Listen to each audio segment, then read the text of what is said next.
The reason humanity won't go extinct is because some of them will maintain high fertility and they will take over, like the Christians did of the Roman Empire, basically. Today's guest is Robin Hanson, an economist who questions the status quo, analyzes healthcare policy, and cuts through regulatory red tape. If you're a high IQ woman, you're looking for a high IQ man. High IQ woman doesn't want to just marry a high IQ man. She wants to be treated as an equal by him. Well, the West has kind of become a bit suicidal. Fertility has been declining, and we can credit that to a number of cultural trends. One is, again, I told you, career paths have become much longer and inflexible. Is what encourages women to delay having kids because they want to succeed in their careers. Well, is that okay? My perspective on you is that you're insanely black-pilled right now. Misery Desiree Podcast. Robin Hanson, it's a pleasure to have you on. It's great to meet you, Serene, of the matching hat and mic. Yes.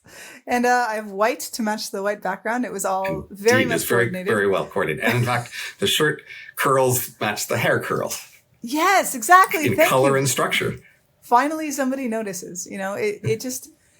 I put in so much effort, and nobody even notices at all. I'm just going with wild color and pattern here. I'm not really matching anything. I do like the wild coloring pattern, and I really admired how you have the podcast with Agnes. Mine's Almost Meeting, and I like both of your backgrounds. She just seems, I don't know anything about her, but her background. She's worked a lot so harder artistic. on hers. She's decorated a whole office over years, and I just have this one picture, so not really much comparison, but yeah. And she decorates herself as well. She does, yeah. I love her fashion choice. She seems great. But enough about your co-host. Yeah, so you're famous in your niche. You're very well known. Amongst my nerd friends, your name comes up fairly often. And actually, that was a praise that Scott Alexander gave me. He said, I'm just the most like me of any other person he knows. Like in terms of being a distinctive person, I guess I just stand out as a distinctive personality who nobody else is like, and nobody else is as unique as me. And that's what he told me. He posted that at one point. Your essence is concentrated. Is that it? Like, yeah, just really weird. Instead of being diluted by society, your essence is just more concentrated. Stand way out from everybody else as being very distinct. That's a problem, you know. You have to understand that's a problem, right? That is, I'm trying to understand the world, and as a social scientist, I'm trying to understand people. And of course, a standard way we all try to understand other people is to imagine what we would do or how we would feel. So if I'm actually weird, that's not going so well for me. I can't just guess what other people would do or feel from how I would feel or do. That means I have that obstacle. I have to work harder to do my social science. It sounds like one of those things that's a superpower and a curse. Right. So I can also see things differently than other people, maybe have a unique perspective that other people wouldn't have. That's the power. And there's a sense in which when you understand the social world, a lot of times we don't bother to think about it because we intuit it so naturally. We can just sort of imagine and say, oh, they do this and they do that. We don't really notice the fact there's a conflict between what we think people would do and what the theory says they would do. Mm-hmm. So because I can't intuit what people will do as much, have to ask, what does my theory say? And then I'm going to more notice when there's a conflict, when what people are doing doesn't actually fit the theory. And that's really quite often. I think that probably happens. Like, I consider myself pretty socially adept, and I think it happens with me as well, though. Like, the one that comes up is, I live in Australia, so I come from a slightly different culture, and but I'm from the States. But I had this question come up. It was one of those job interview type questions where they have you. The question was how many new cars are bought in the U.S. each year, and you do all the calculations. And my answer was wildly off because I was factoring in like, oh, well, you wouldn't just, because to me, why would I buy a new car when I can buy a 2-year-old car that is a third of the price, right? Like, it doesn't really make a lot of sense to me to buy a new car. And I was like, well, most Americans probably want to save that much money. And so they're probably not, like, I see a lot of newer cars in the road, but I bet a lot of them are bought secondhand. And that was not the case at all. Like, I was just so off because so many people go to the car lot and just buy new cars. What the average age of the car on the road is. That's all you really need to know, right? That's true. I can't guess that now. Right. If it's 2 or 10, that'll be off by a factor of 5, right? That's very true. If they look shiny and in that, like the body looks fairly new, then it looks like a new car. The average age is 5 or 10 at least. So, I mean, I can't imagine the average age is less than 5.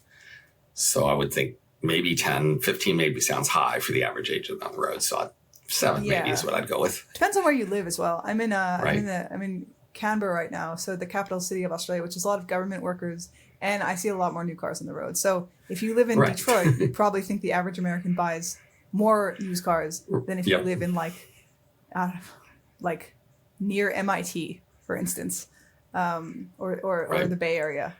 Right. But that's less about I guess it is a bit about your ability to intuit what other people do just based on how often you buy cars, I guess. But that's one of many things. I don't buy cars very often. Yeah. Yeah, true. There we go. So you described yourself as a social scientist. I thought you were an economist. Is that, are you both? Are you one of them? Economics is one of the social sciences. There's also political science and anthropology and sociology and among the major social sciences. I didn't know. I guess that makes perfect sense. But when I hear social sciences, I usually think of poor statistical knowledge, and I don't associate you with being bad at math. I actually think, maybe some social scientists are worse, but social scientists are really much better at statistics than medical people. Yes. Or even biologists. Okay. So maybe not so much as physicists or even computer scientists, perhaps, but we're pretty good at stats. Okay. I went through a period of time where I was researching I was reading constantly different psychology articles. And what struck me, this was in about 2018, and what struck me is how poor the math was on the vast majority of them. To psychologists' credit, they have a very simple style of doing things, which simple stats is pretty good for. I will praise psychologists as saying psychology papers are the easiest for another discipline to read because they usually have really shallow theory. So you could just sit down and read a psychology paper and you can know basically what it's saying, what it's about, because whatever theory it has is pretty shallow. It doesn't have much math. You don't have to research 10 other papers to figure out what it means. And that's a nice thing about psychology. It's accessible. But it also means, of course, that, theoretical coherence isn't constraining them very much. So they can go a little wild on enthusiasm for some result by just selection effects or something. So in, say, economics or physics or something, one of the things that constrains us is any one claim is part of a big system of interlocking claims that you can't just make one thing wrong without making lots of things wrong. And that's the way we check ourselves. So the more you have a interlocking theoretical structure, the harder it is to go wrong in just one thing. If you're going to go wrong, you have to go wrong in a whole bunch of ways altogether. Yes. Yeah. I could get more into this, but we today are talking about the topic of cultural drift and why it's going to ruin society. Why society will collapse as a result of. So I know this sounds surprising. So let's think of the inside view of culture.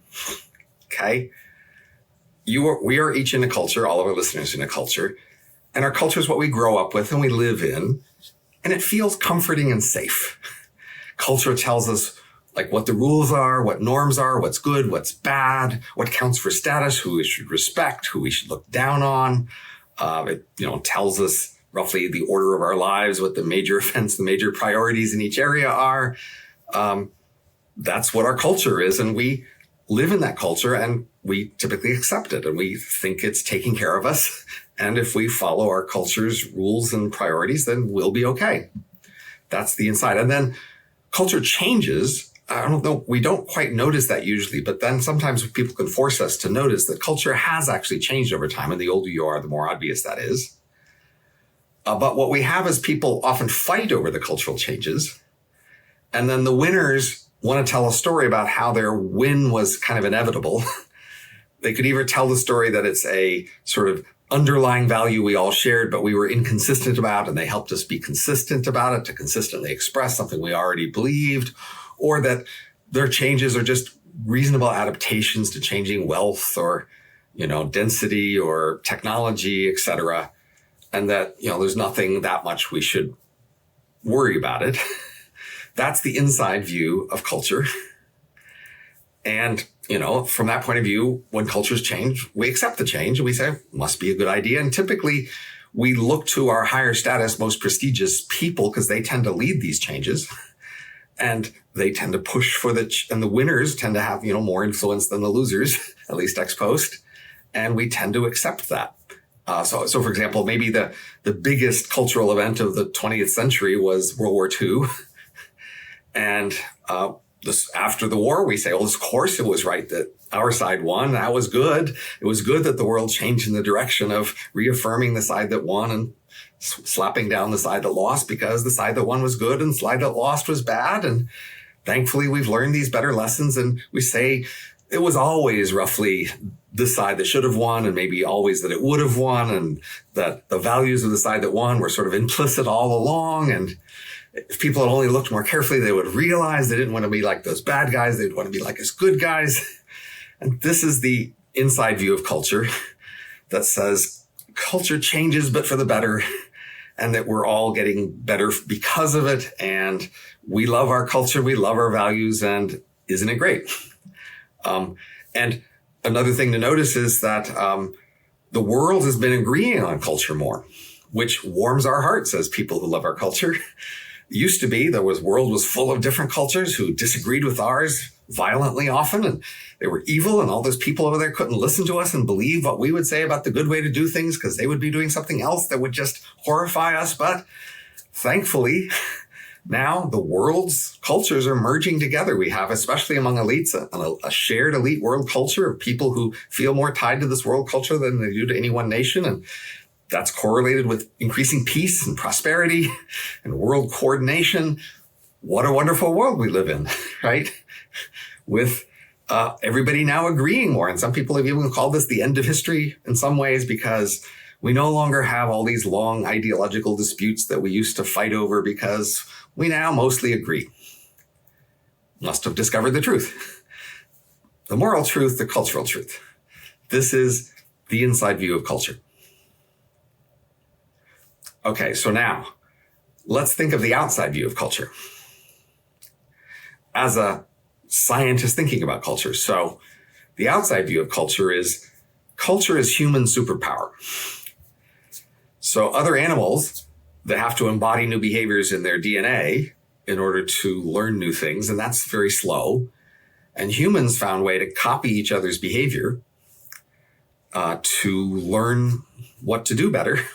So we could much more rapidly accumulate innovations and take over the world, which we have. And humans have social norms to manage these social groups about what's appropriate behavior, what's not, and we collectively coordinate to enforce these norms in ways that other animals don't. And it doesn't really work to copy each other if we just copied random people. So an essential feature of culture is that we have a concept of who are the more successful ones, and so we copy the more successful ones, and then we will differentially, be improving our behavior. And so a central element of culture is moral norms about what's good or bad, and also a concept of status or prestige. Who do we respect more? And therefore, who do we want to copy their behavior more? That's human culture. It's a new thing on the earth, appeared maybe 1 million years ago or so. And it's allowed us to grow very rapidly. And then 10,000 years ago, we found ways to grow even faster with culture. And a few hundred years ago, even faster still. But culture's crude from the outside, we say. It can go wrong in a lot of different ways. That is, basically, people often in small groups, they fight over which way culture should go. What should the norms be? They fight for norms that would favor them, fight for status markers that would make them and their friends look good. Culture just changes a lot. And there's also just a lot of big random effects, like there's wars and the winning culture gets to tell everybody what the new culture is. And it's just a pretty crude system, but it's powerful. And the main thing that sort of kept it in track was the fact that most cultures were maybe like 1,000 people, 1,000 local peasants who lived near each other and had their own ways of doing things. And we're a little different than the next group of 1,000 over in one direction or another direction. They got on friendly terms, but a little suspicious and a little wary of their differences. But then the world, say a few hundred years ago, had hundreds of thousands of cultures. And if a culture went off the rails by, adopting strange marriage norms or work norms or whatever else it was, well, they were dirt poor. Often there were epidemics and famines and invading armies, and mistakes would just be weeded out. That was just the nature of cultural evolution up until recently. And so we had this powerful force by which local cultures would change and try to adapt to circumstances or just change in all sorts of random ways. And then cultural selection would reward some of them compared to others. And cultural evolution would continue. So that's the outside view of culture, which less celebrates any one culture. It says, you got to kind of know if there's 100,000 cultures in the world, you can't be that confident yours is the right best culture. And that's always been a thing anthropologists have struggled over, just the fact that we once we go out and look, we realize just how many different cultures there were and just how different their values were. If you've never seen it, you should. There's just extremely different norms of mating and sex and work and death and food and clothes and friendship. And there's just really a wide range of cultural practices that people have documented in the world. And they can't really all be ideal adaptations to the local circumstances. Some aspects of them are. I mean, Eskimos do things different in part because that works in the Arctic. But a lot of these things aren't because of the environment they're in. They're just ways in which culture randomly varied, producing this source of cultural evolution, that all this random variation, and some of them succeed, some of them fail, etc. So that's the outside view of culture. And it's a little less reverent of your culture than the inside view of your culture, where you tell the story that whatever changes are happening must be for the best. And they're all very wise, thought out changes. But in fact, the outside view of culture says it's a lot of pretty random stuff. Yeah, you made a lot of points there. One I would say is the inside view of culture doesn't always have to be reverent. Like one very funny inside view of culture that I hear fairly often is people saying the West has no culture, or like Australia has no culture, which is like really, it's really funny to me because it's like a fish saying, what is water? That doesn't exist. It's like, oh, it's just your culture. So so when you see other cultures, obviously you think they have culture and you don't, or whatever. But sure. And part of our shared culture is to put down our shared culture. Yes, compared to other cultures. Exactly. To say if there's any conflict, well, their culture should win because ours couldn't really have value. That's part of our shared culture today. Yeah, that is an interesting shared culture. And next I want to ask you if you have any good resources for somebody looking into anthropology who wants to learn more about it. Well, just the phrase cultural evolution will get you a long way. A recent book of mine named Heinrich called The Secret of Our Success reviews a lot of basic cultural evolution. So I recommend that as a nice introduction. Many people do. So I haven't scared you yet, I think. So I've given you an inside and an outside view. And the outside view is a little less referential, but it's not terribly disturbing yet. So now I want to make it more disturbing. Good. All right, let's get into it. Okay. So the two key things have happened in the last few centuries. One was the rise of the nation state. And there's like a famous book called Peasants into Frenchmen about how this happened in France, but it happened all over the world. Nations arose by suppressing local cultures and imposing a national culture, a national language, national foods, national customs, national taxes, national weights and measures. Was nations Rome were arguably formed. the first large nation state? Well, Rome didn't try that hard to suppress local cultural variation. So like most ancient empires, it insisted you pay taxes and send your soldiers to the wars, but it wasn't that aggressively trying to make you share a national or empire culture. Most ancient empires were mainly trying to maintain a military alliance and keep trade going internally, but they didn't get too much involved in local culture. And Rome was famously indulgent and accepting of a wide range of local gods and local religions and local cultural practices. But nation states a few hundred years ago found that by imposing a national culture, they got more devotion to the nation, and which helped them win wars. And nations were pressured to produce these nations, and they allowed a more integrated national economy, like most peasant groups of the old culture are pretty self-sufficient. They don't actually trade that much with other people, and they mostly make their own stuff, etc. And now to have an integrated national economy, part of a world economy, you're trying to get peasants to, instead of just being self-sufficient, to specialize in making stuff and then buy the other stuff they need. And that was a big part of creating nation states as well. So this was a dramatic decrease in the amount of cultural variation from hundreds of thousands down to maybe 100 or less. And then another thing happened, which I mentioned a bit before, which is in the last century, elites worldwide have merged into a single worldwide culture to many degrees.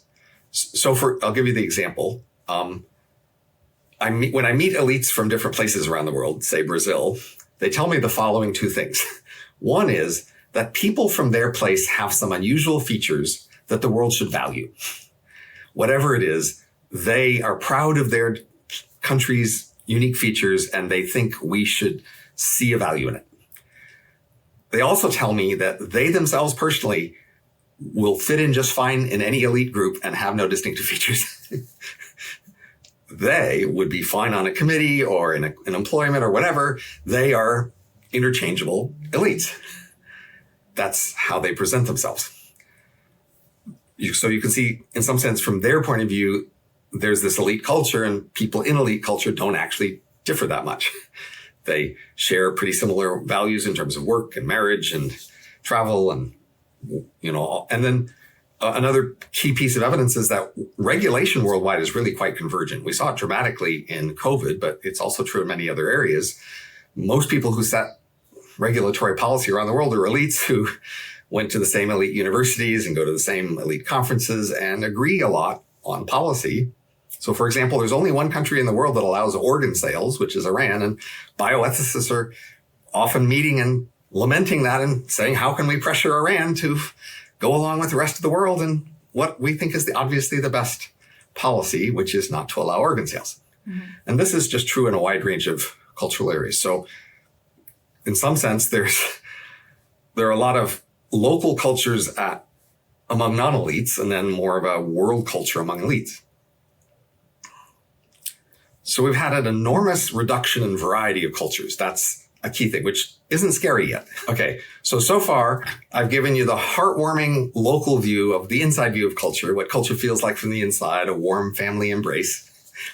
Then this outside view of culture as this evolutionary selection process of competing cultures and some variation and selection.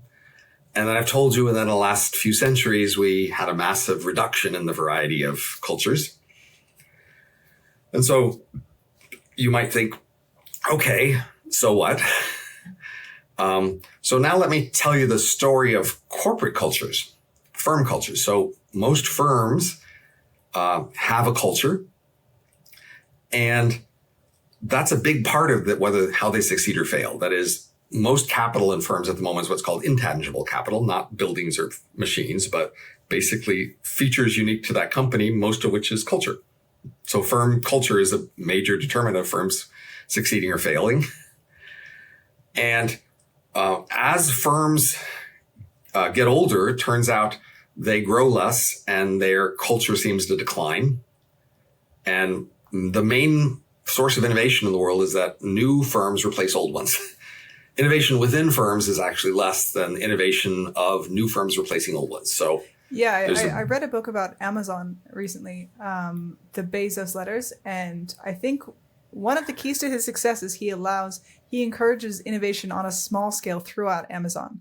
And so he kind of fights this entropy of culture. Like there are a lot of, he encourages, Amazon itself encourages micro experiments that are kind of low cost if they fail amongst like everyone in the entire company, apparently. And a lot of companies try to do that. I would say he's probably succeeding better than others. But if we just look at the overall pool of firms, what we see is older firms just get worse in cultures. They just drift in the direction of bad cultures. Firm executives know this, and they are often trying to do cultural change initiatives where they are trying to reshape the culture and move it in a better direction, often including promoting innovation, various sorts of things. which helps, but not enough. Even with, the power that executives have and the incentives they have, they typically it can't win out against the inertia of corporate cultures, and cultures just decay over time. And the main solution is to be replaced by new young cultures from new young firms. That's selection is the main discipline that keeps corporate cultures healthy. Okay, I want to pause for a second here because I don't know if I'm not saying you're doing this, but I try to stop people from slipping in like facts into arguments and then building other arguments on top of that. I think there's probably a word for it, but I don't know what it is. And so there's this premise that you're highlighting that I want to stop you before you continue. And it's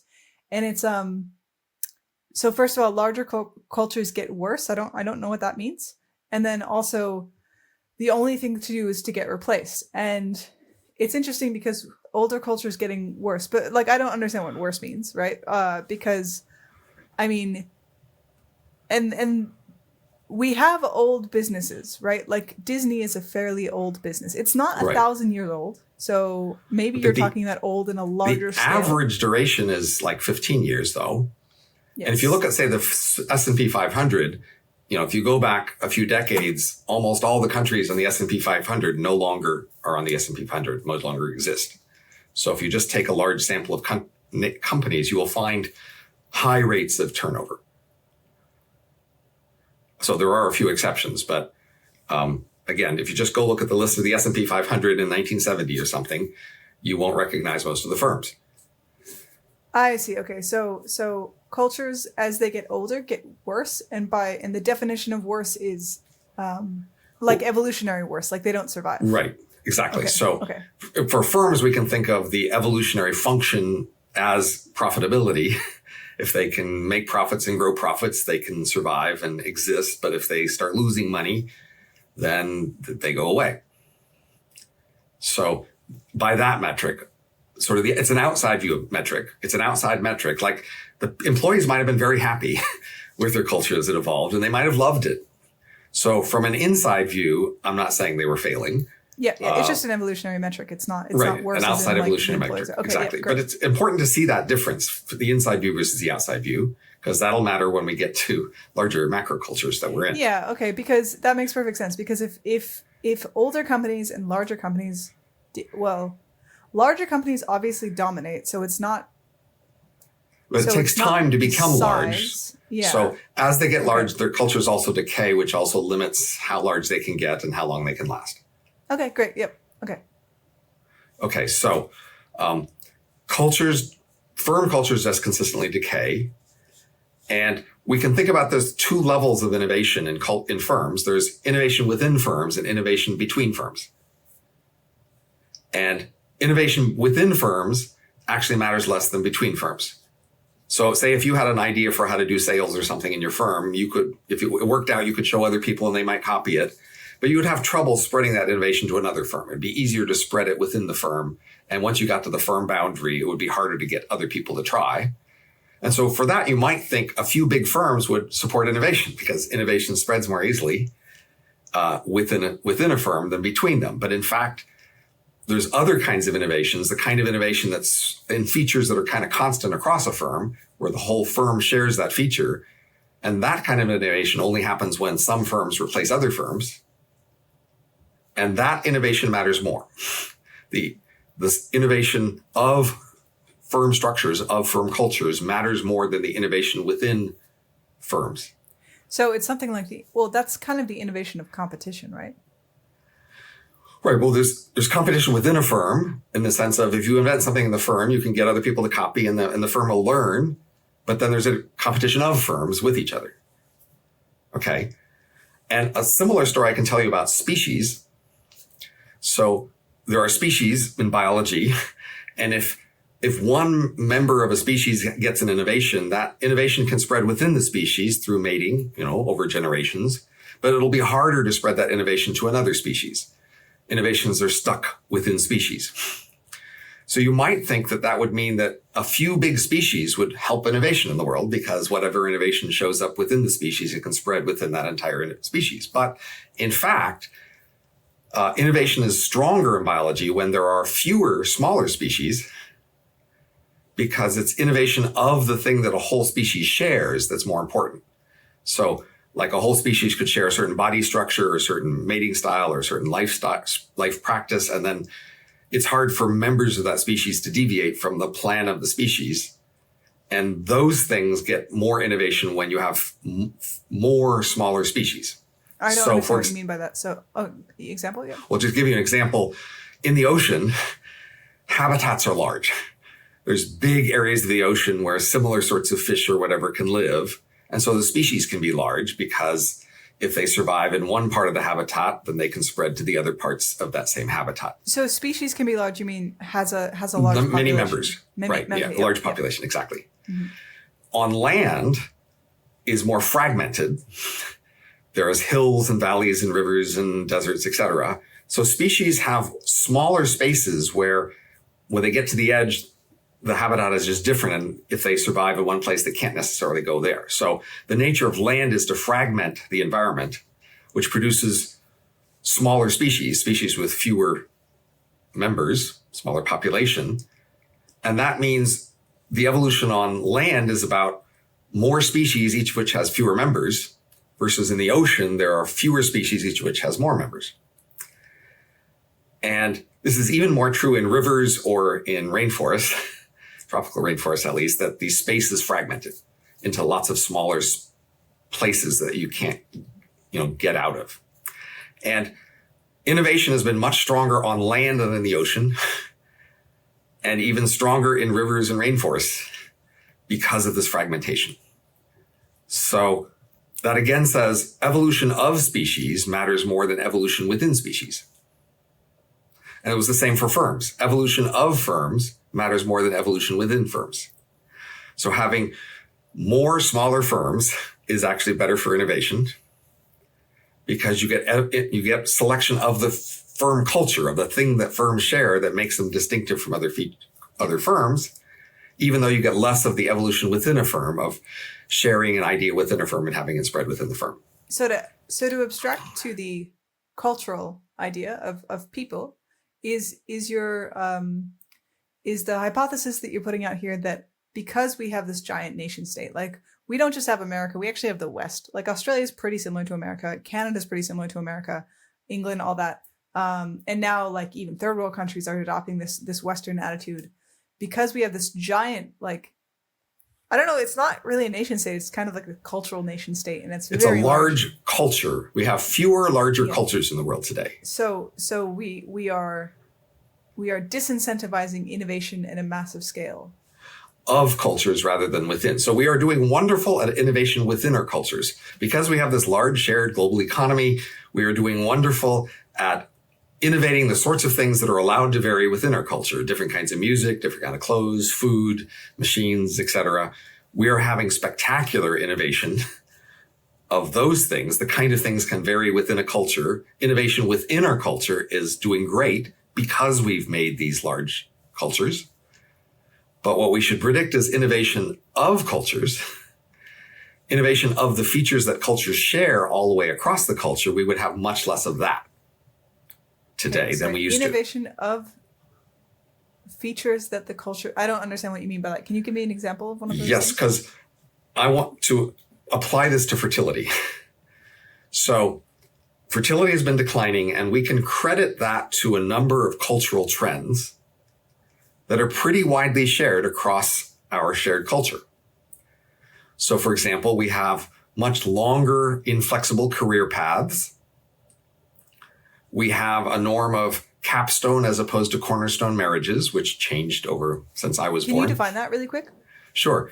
A cornerstone marriage would be a marriage you start your life with when you're not fully formed and haven't succeeded or failed yet.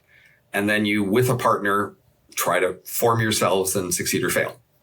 A capstone marriage is instead the idea that you should wait until you are established in your career and your personality is set and you know who you are and what you want, and then find somebody who matches that and then get married and have kids.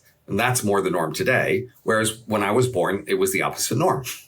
That's a major way in which values have changed in our shared culture. It's not just, where I was born or where you're born. This is true all across the West and much of the world. So this is a way our values have changed. In addition, but we have several others. One is, again, I told you, career paths have become much longer and inflexible. This is part of what encourages women to delay having kids because they want to succeed in their careers. Sorry, career paths have become much longer and inflexible? Yes, career paths have. So longer as in you have more years. Oh, because you have to go to university? Yes, right. You have to take longer in school, and they don't really, if you want to take 5 years off or something, doesn't work out very well. Yeah, you don't become a seamstress at 12 because your mom was a seamstress. Right. Yeah, I see. Okay. Yeah. Right. We also have changed our norms about how much attention kids get from their parents. Much more intensive parenting. And, if you look at movies from the 30s or 40s and you notice how much attention parents are paying to kids, it's not much. Kids seem to be fine. The parents seem to be fine. But today, parents are constantly paying attention to the kids and feeling like they should be around them all the time and constantly paying attention. So norms of parental attention, and this is also pretty common all across the world. This varies somewhat.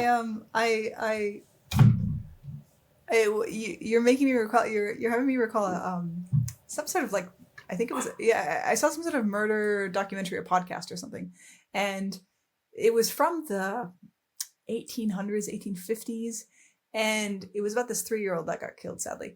But they were talking about his life. They go, okay, well, he usually went and played in this he went out into the neighborhood with his friends who were 4, 5, 6, 3-year-old, and then on this day he was at the construction site, and but it was just the norm.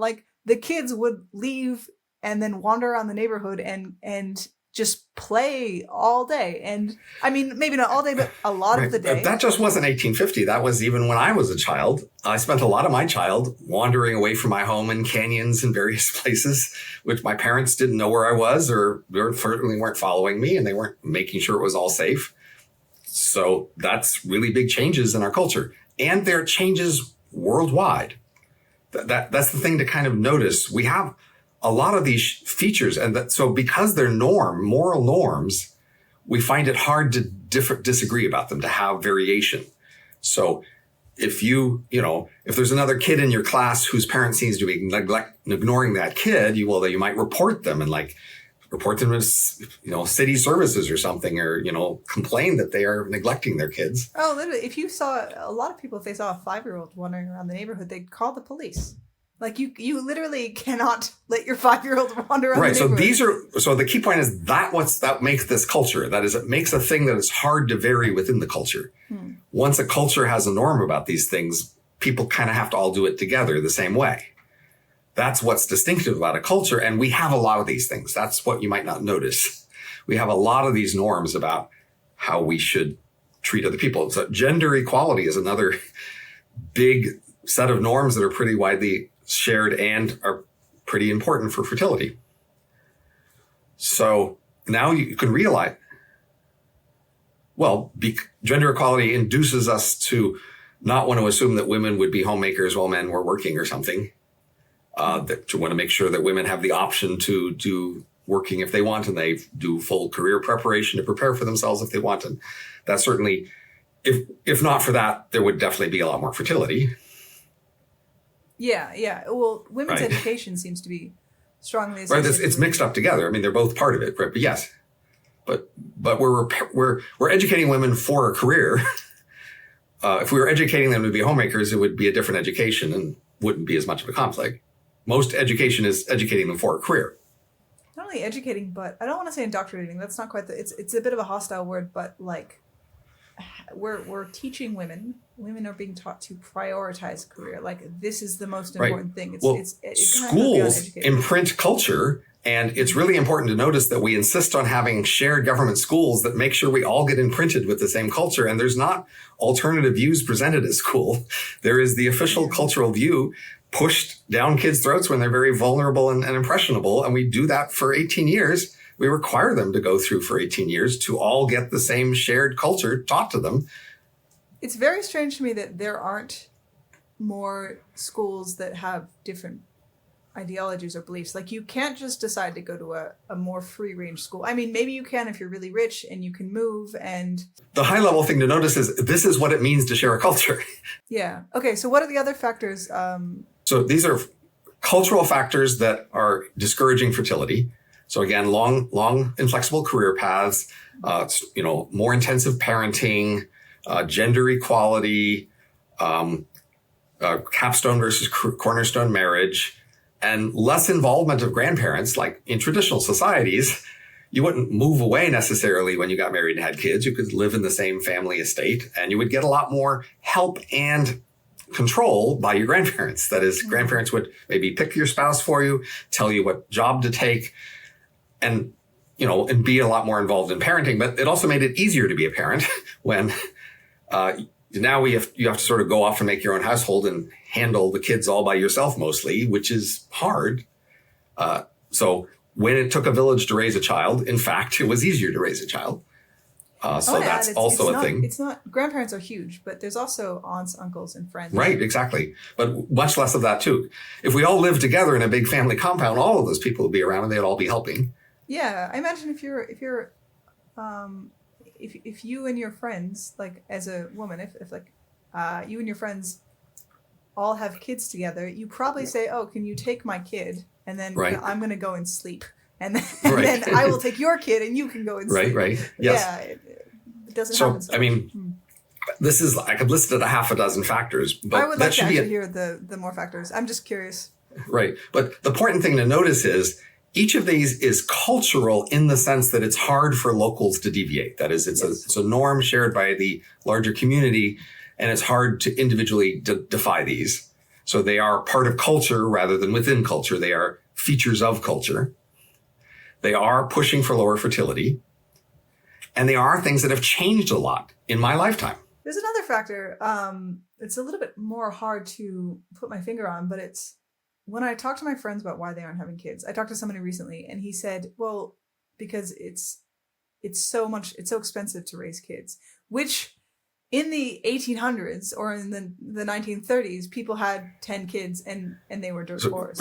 So it's clearly we are richer today. So all else equal, we could afford more things. But as a percentage of all our spending, kids are expensive. They're just, so if you think, fine, I'd be willing to spend 10% of my money income on time and income on kids, that would be a nice little hobby to have as long as it doesn't bother the rest of my life, then, but it's more than 10%. It does ask a big chunk of your life, even if it's less difficult than it would have been in someone in 1800. Well, okay, yeah. So in the 1800s, they didn't have to spend as much time on kids. So that was huge.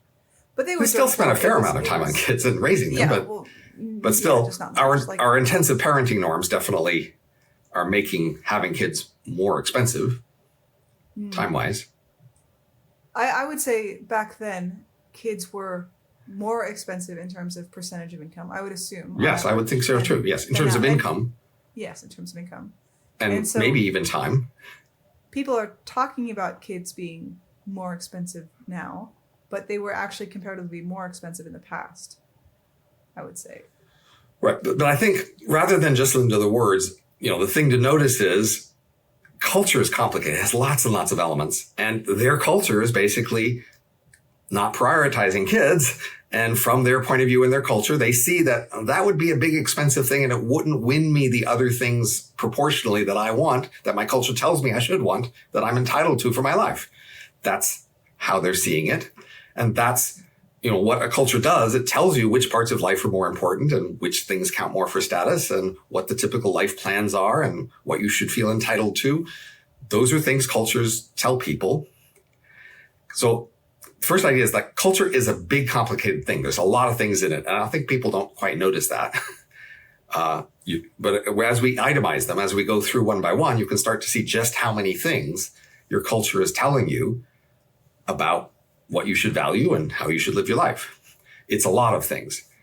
And then a lot of them have changed a lot just in my lifetime. So now we have to face the question, what's the cause of those changes? And are they adaptive in a biological sense. That is, how much should we expect them to be functional changes, just like in firms, right? If a firm has a culture and it drifts, you kind of have to worry that it's drifting into dysfunction, because that's what firm cultures typically do. And as a manager of a firm, you will try to, if you see unhealthy directions of cultures going, you will try to nip that in the bud or correct for it as best you can. But usually you can't. You have limited abilities to change for each culture, but that's how firm cultures go. But here we are in these larger world cultures, these larger macro cultures, and they are just changing crazy amounts, huge amounts. And we can really be sure selection is having very little effect here, right? Why can we be sure? None of them are dying, right? Selection is where some of the cultures go away and are replaced by other ones. And almost no world cultures are going away. And certainly this one world merged culture is not going away at all. It's pretty insulated from selection. We're in a rich world and at peace, so there's very little epidemics or famine or war. Those don't threaten our shared world culture. Sorry, what do you mean no world cultures are going away? Because I would say they are going. Well, they're all our merging. one main shared world culture. The one main shared world culture is not going on. Got it. Is not going to go away. Right? So it is, immune for a long time from selection, which was in the past the main force that, kept cultures healthy. If they drifted off the rails, then they just got selected out. But now, nations hardly ever go to war and aren't being selected out. And then this world culture isn't being selected out. So selection is not fixing things. And then the question is, well, how naturally functional and dysfunctional are most cultural drifts? The ways that cultures change. And I think, that's the thing to try to impress on you. The outside view says cultures just drift and there isn't that much logic to them. And there's not much reason to expect most cultural drift to be functional or adaptive. Because that's what we see in firm cultures. That's what we saw, in the past of all those hundreds of thousands of peasant cultures. Yeah. Well, I mean, cultural drift, if you look at like the peasant cultures or the forager cultures or whatever, it was adaptive in that it made it a long time. Like the ones that survived did. The ones that survived. Yes. Okay. And right. then we're talking about the ones So that as individual cultures drifted off into some strange direction. They just got killed. This is an evolutionary principle. This is survival of the fittest. Right. Okay. So selection kept them healthy. But lately, in the last few centuries, we've created these huge cultures who are pretty insulated from selection. And we're allowing them to drift like crazy, to make huge changes to themselves in dozens of random directions. And what you should expect the result of that to be, evolutionarily, is just drifting away from functionality to dysfunction. That is, if random points in cultural spaces. I mean, it does seem like that's where we're heading to some sort of like. I like the West for the most part. I think it's been as you should expect to, right? It is your culture. Well, it is my culture, and also like I think it has it's had a lot of innovation. I think it generally tries to caretake for its citizens, and I think it has a lot of net positives. Like, I think it's survived for a reason. But I mean, somebody else might feel the same about their own culture. I mean, it was in some sense the descendants of winners, right? So when, say, nation states were forming, there were a bunch of different local cultures, and one of them won out by squashing the rest and declaring itself the national culture. It won that contest, so it was a winner. And it was selected from cultures that existed at the time, who were therefore winners in the long-term thing. So in some level, those were functional cultures. There were cultures that had been selected out of a very long contest to be functional in at least the environment of a few hundred years ago. But then since then, they haven't faced that much selection pressure, and they've been changing a lot. Well, the West has kind of become a bit suicidal. Like in a collectively in a very self-defeating way, it seems to be actually suicidal. Like, right? So that's the kind of thing you might expect cultural drift to produce, right? That generically, if in the space of all possible cultures, most random cultural points aren't so good, there's a set of functional cultures that selection brought us to repeatedly back to, because selection does that. And then you turn off selection and things just drift away. They're just going to drift off in a bunch of dysfunctional directions. That's the outside view of culture. And one straightforward implication is that they might not maintain fertility. They might not support cultural aspects that sustain their population. And that's a thing I'd say we are seeing. Cultures have drifted in a number of directions that together just mean fertility is declining, and it's declining worldwide. And so that's a piece of evidence that we really do share many elements of a world culture, because if we had a bunch of very different cultures worldwide, they wouldn't all share the same fertility decline. it's interesting. So I'm Jewish, and Judaism, now that you pointed out, seems to have a strong and fairly constant selection pressure to it.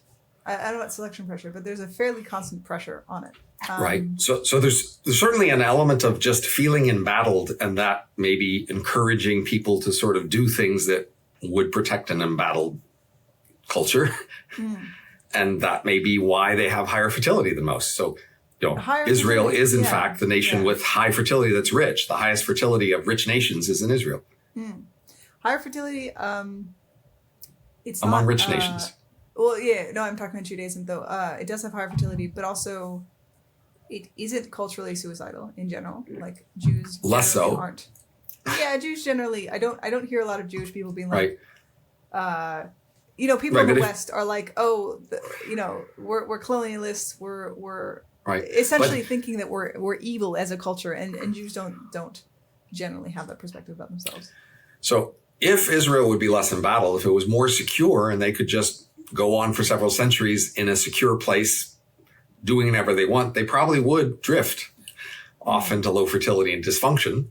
But Israel and also the Jewish diaspora. I mean, Judaism evolved as a diaspora. Diaspora means, I know you know what it means, but a diaspora means living in other countries that you are not, that is not your native homeland, right? So Judaism has kind of evolved as a diaspora culture, and then that kind of puts constant selection pressures on it. Well, one of the things it does is it fragments culture. So again, if we say what would be the way to introduce more cultural selection today, well, it would be more poverty and famine and war, but it would also just be more fragmentation.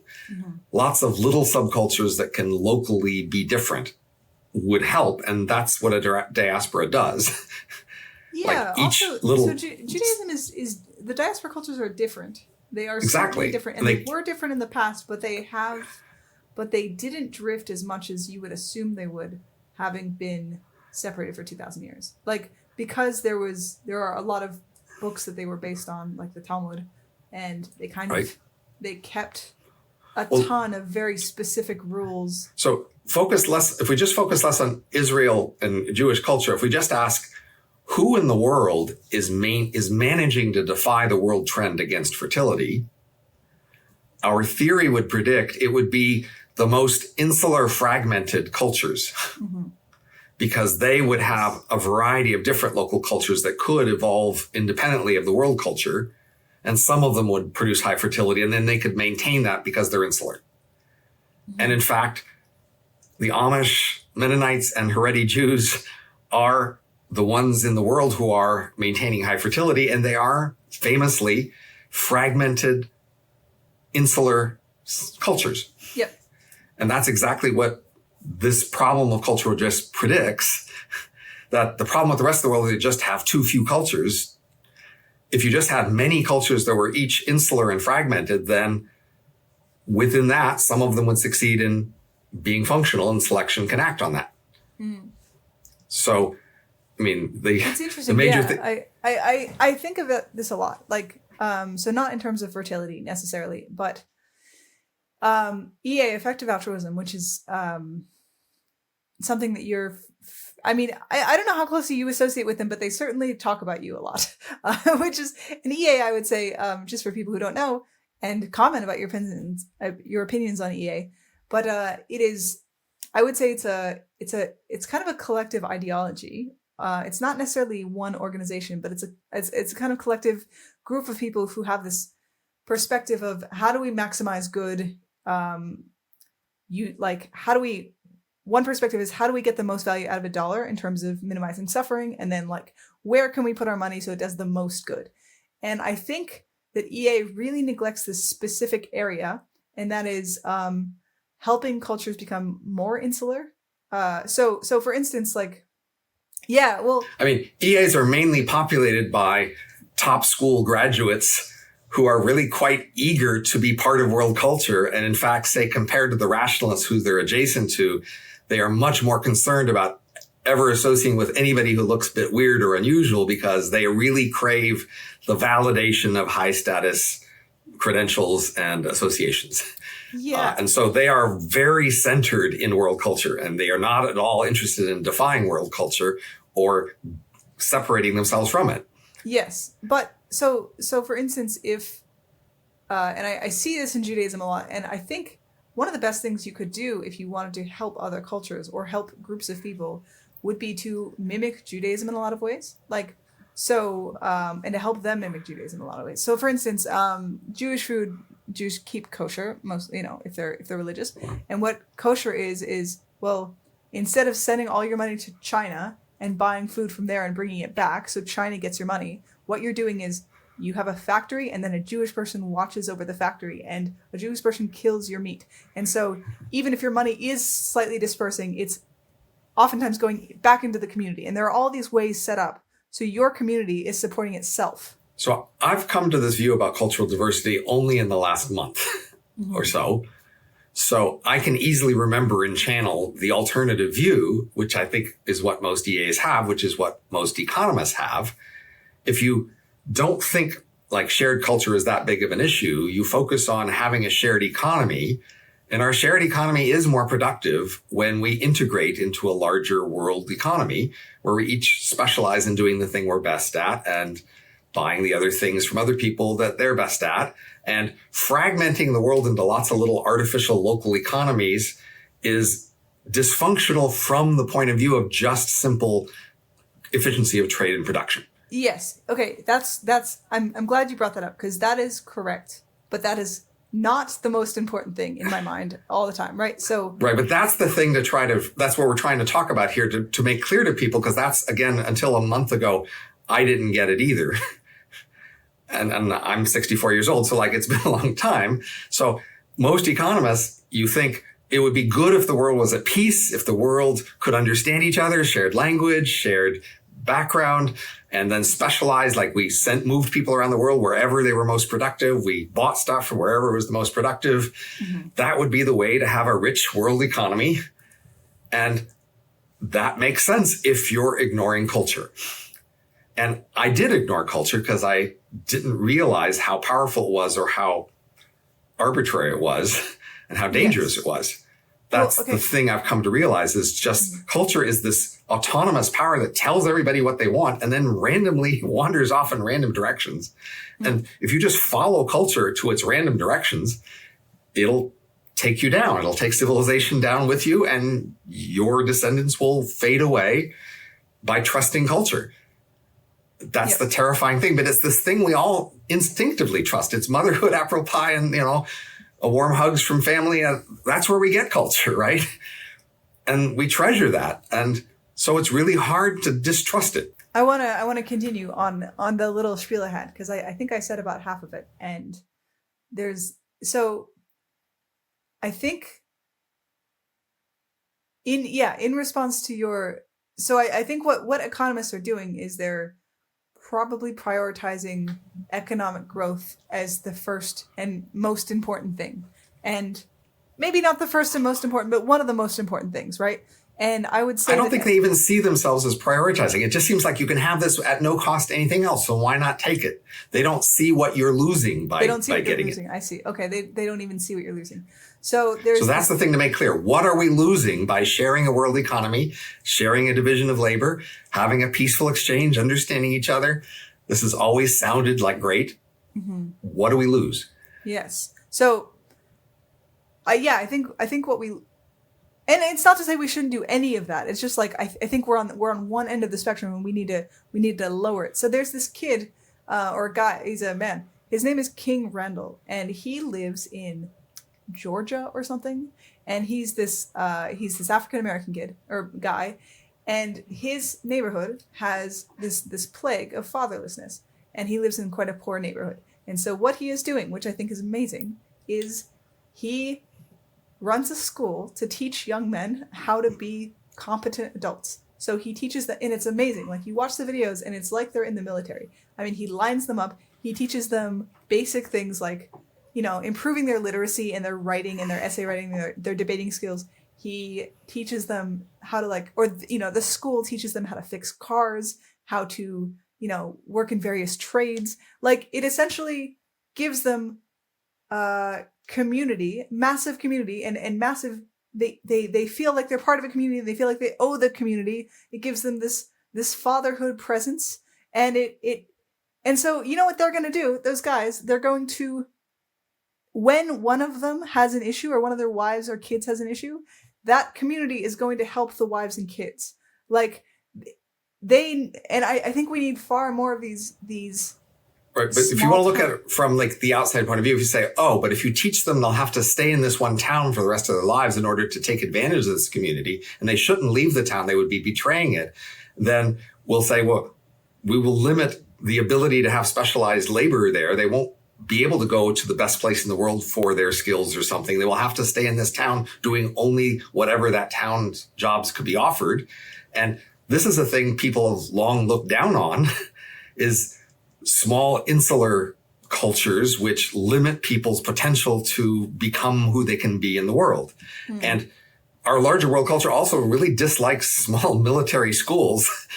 I mean, there's lots of movies that have really beat on that, like, and told you would hate to be at a military school. They would just be telling you what to do all the time.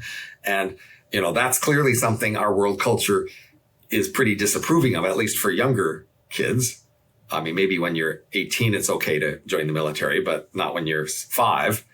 So, I can see more of the value in it. But again, if you're thinking just in terms of letting people find their best chance in the world economy to be the most efficient contributor to all our shared production and trade, it sounds like a problem if you teach these people they can only get protection and love if they stay with the same group of people in a small town for the rest of their life. So I'm aware that I'm also arguing with not you. I'm arguing with your version of an argument, right? Or your version of somebody else's argument. But I would say that doesn't even necessarily have to be true. Like, once again, Jewish people are very insular. Oftentimes, like, the synagogues, Judaism's amazing, right? So one of the cool things about it is that if you're religious, so a lot of people are not religious, but if you're religious, you have to live within walking distance of a synagogue. And simply put. And so that means that you limits where you can live. Yeah, you live within walking distance of everyone you know. Like, right. Your parents, your in-laws, your friends. I mean, most people live within walking distance of you.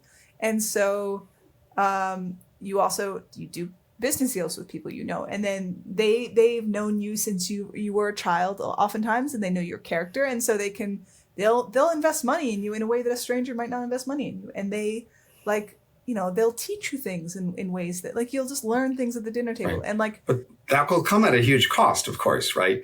You won't go out to the best college you could or to the best job you could get after that and find the best spouse you could in the world, right? You're going to... I don't think, like, Judaism is not they're not doing badly financially. I think if that were the case, they would be doing very poorly financially, or at least middling income, and they're not. They're just not. Like, it seems to be... And there are other factors at play for why Jews do well financially, and I think intelligence is a big one.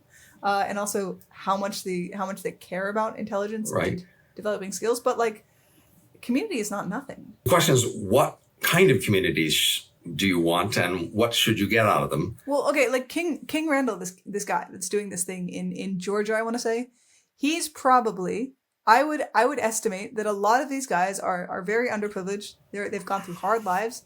Their route to success, he is providing the alternative pathway. If they didn't go through him, a number of them are going to go to jail. Like because they don't have skills, they don't have education, and instead he's providing them with valuable skills and community, which is going to keep them from going to jail.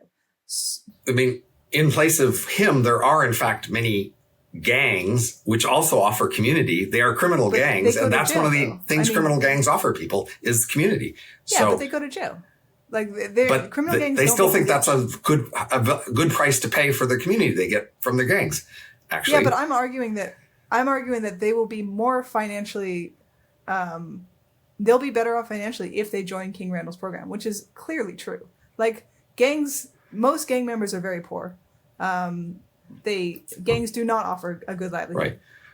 So what the conversation we're having in the moment is this inside view of culture conversation, which is what happens like when you're in a culture, and our culture can go different directions. We have this sort of argument. What's the best thing? Which do we like? Or when we're in two cultures meeting each other, we're talking, say a spouse, which culture should we move to? Which culture is better?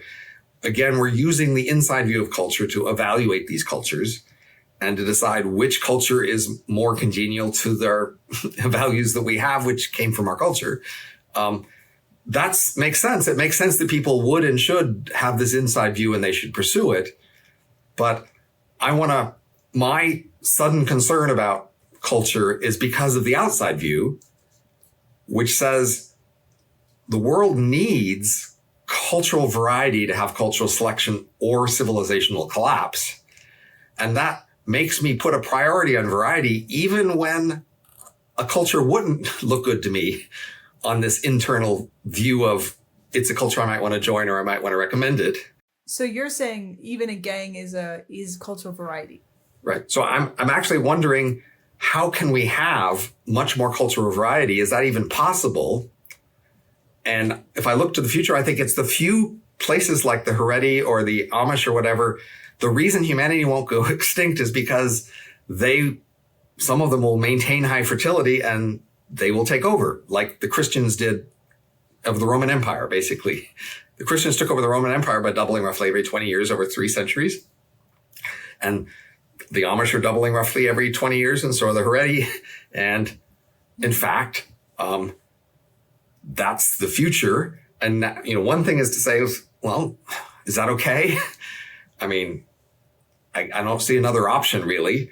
But that's the kind of cultural variety I kind of have to embrace just to have humanity not go extinct. But if I wanted to somehow prevent civilization collapsing over the next few centuries and having it rise again from the Amish already, then I have to wonder, is there a way we could embrace a lot more cultural variety, including variety in deep values that we disagree with, including maybe the values of criminal gangs, if that would be the cost of having enough cultural variety for civilization not to collapse? That's the desperate situation I feel I'm in, that when I just thought we had a fertility problem, I know of some solutions that we could maybe adopt to solve the fertility problem. But once I see we have this fundamental cultural drift problem, I'm more worried because it seems deeper and harder to fix. And whatever culture I and you want to join and approve, et cetera, that's just one small part of the cultural evolution story. If I stand back and look at the world and look at the whole trajectory, I go, Rome probably fell because of a cultural driven fertility problem. And we look like we're going to fall as a world civilization over the coming centuries because of cultural drift causing a fertility problem and other problems. And that just makes me very sad because, like you, I like the West. I like our civilization. And I'd always presumed it would keep growing like it has for a while. And I had been looking forward to that. And I'm a futurist and I've written stuff on future technology and where it could go. And now all of a sudden I have to face the likelihood that all of that will be put off by many centuries. Our civilization will decline and collapse and then have to wait until sufficient cultural variety and selection pressure arises again to make civilization rise again. And then it could rise and fall again. Okay, so let's put cultural drift on the shelf for a second. Okay. I've talked to a number of hyper nerds who don't want to have kids. And I'm wondering if we can just for that nerd who's listening to both of us right now, and I wonder if we can provide them the best possible reasons to have kids. And so one argument or I kind of ideology that I've heard from people with very high IQs who are into AI is something like, it's very dystopian. It's something like, well, robots are the next link in the evolutionary chain, and humans don't matter quite so much. So there's this real, very depressing element of like disconnection with humanity, or even disconnection with humanity's survival in the future. And I'm wondering if you have an antidote to anything like that. I mean, the cultural factors that are encouraging low fertility are pretty strong and widely, and they're especially strong among cultural elites, especially people who have very high career skills, right? So people, especially women who have very good tech career skills, they are very eager to employ those skills and to, see how far they can go in their career. And that makes them especially unwilling to pause their career to have kids or to derail it. So that's in some sense, the distinctive feature of maybe the tech people we know. It's less about some AI ideology, which is pretty rare and pretty surface. It's more just fundamentally, they're in this culture that celebrates career success, and they have an unusual good chance at career success. And they're an exciting community focused on careers and its success and the exciting things happening there. Yeah. And that's the thing pulling them away from having kids, mainly. I think for women, it goes more than that. I would say high IQ women have a very, I don't know how true this is, but I think it's true, is that high IQ women are less likely to have kids. And I think one of the reasons for that is not just they want to pursue their careers and they won't pause their careers, although that is true. It's also, if you're a high IQ woman, you're looking for a high IQ man. And probably this with similar, better career success than you. And if you're and you want to have equal roles with him. A high IQ woman doesn't want to just marry a high IQ man. She wants to be treated as an equal by him. So if they split their roles. Yeah. Let's just put that aside for a second. Like that's probably true, but that's a different factor. And that might not be true for this one woman. She's probably looking for a high IQ man. She's probably looking for a guy with not only higher IQ than her, also a better career than her. And if she's on $300,000 at Google, that leaves a small handful of people that she can date. And those guys who are earning $400,000 or $500,000 at Google have their choice of the litter. Like, they can choose lots of different women. They don't necessarily need a girl who's the same IQ as them. Maybe they have a range of like 10, 15 points below them. And if she's not gorgeous, like, men prioritize. Right. So she has these very high standards for what sort of man is good enough for her. Yes. And she's willing to delay her choice under the chance that maybe she'll get lucky to meet those standards. So that's, in some sense, the harder problem. Well, it not only delay the choice, but like, I don't think men who are lower status than her are even an option. Like, she's just not. Right. But the point is, if she would just take the best available at the age of 20, she would suddenly be disappointed that she couldn't get as good a guy as she wanted. But if she would just take the best available, then she would start having kids and there'd be plenty of fertility. It's because she won't take the best at 20 or 22 or 25 or 27 or 32 because she's still hoping to find something better. Yeah. Right. It's tough. So I know you're talking about from a sociological, like a large scale point of view, but from an individual point of view, like, I found this in a lot of I found this with a lot of my friends. The person that you date at 20, and also my friends and I at 20 we're not dating for marriage. And so, and our parents were not involved. Like, maybe there's a difference in outcomes if situations were to change.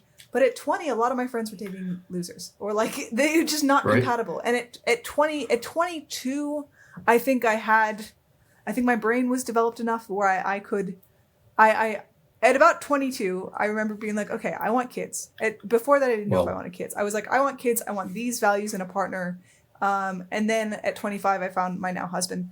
So that worked out very well for me. But at 20, I don't know if you make the best decisions in terms. But in the of past, people would make decisions with the help of their friends and family. That's true. And they weren't making the decision all by themselves.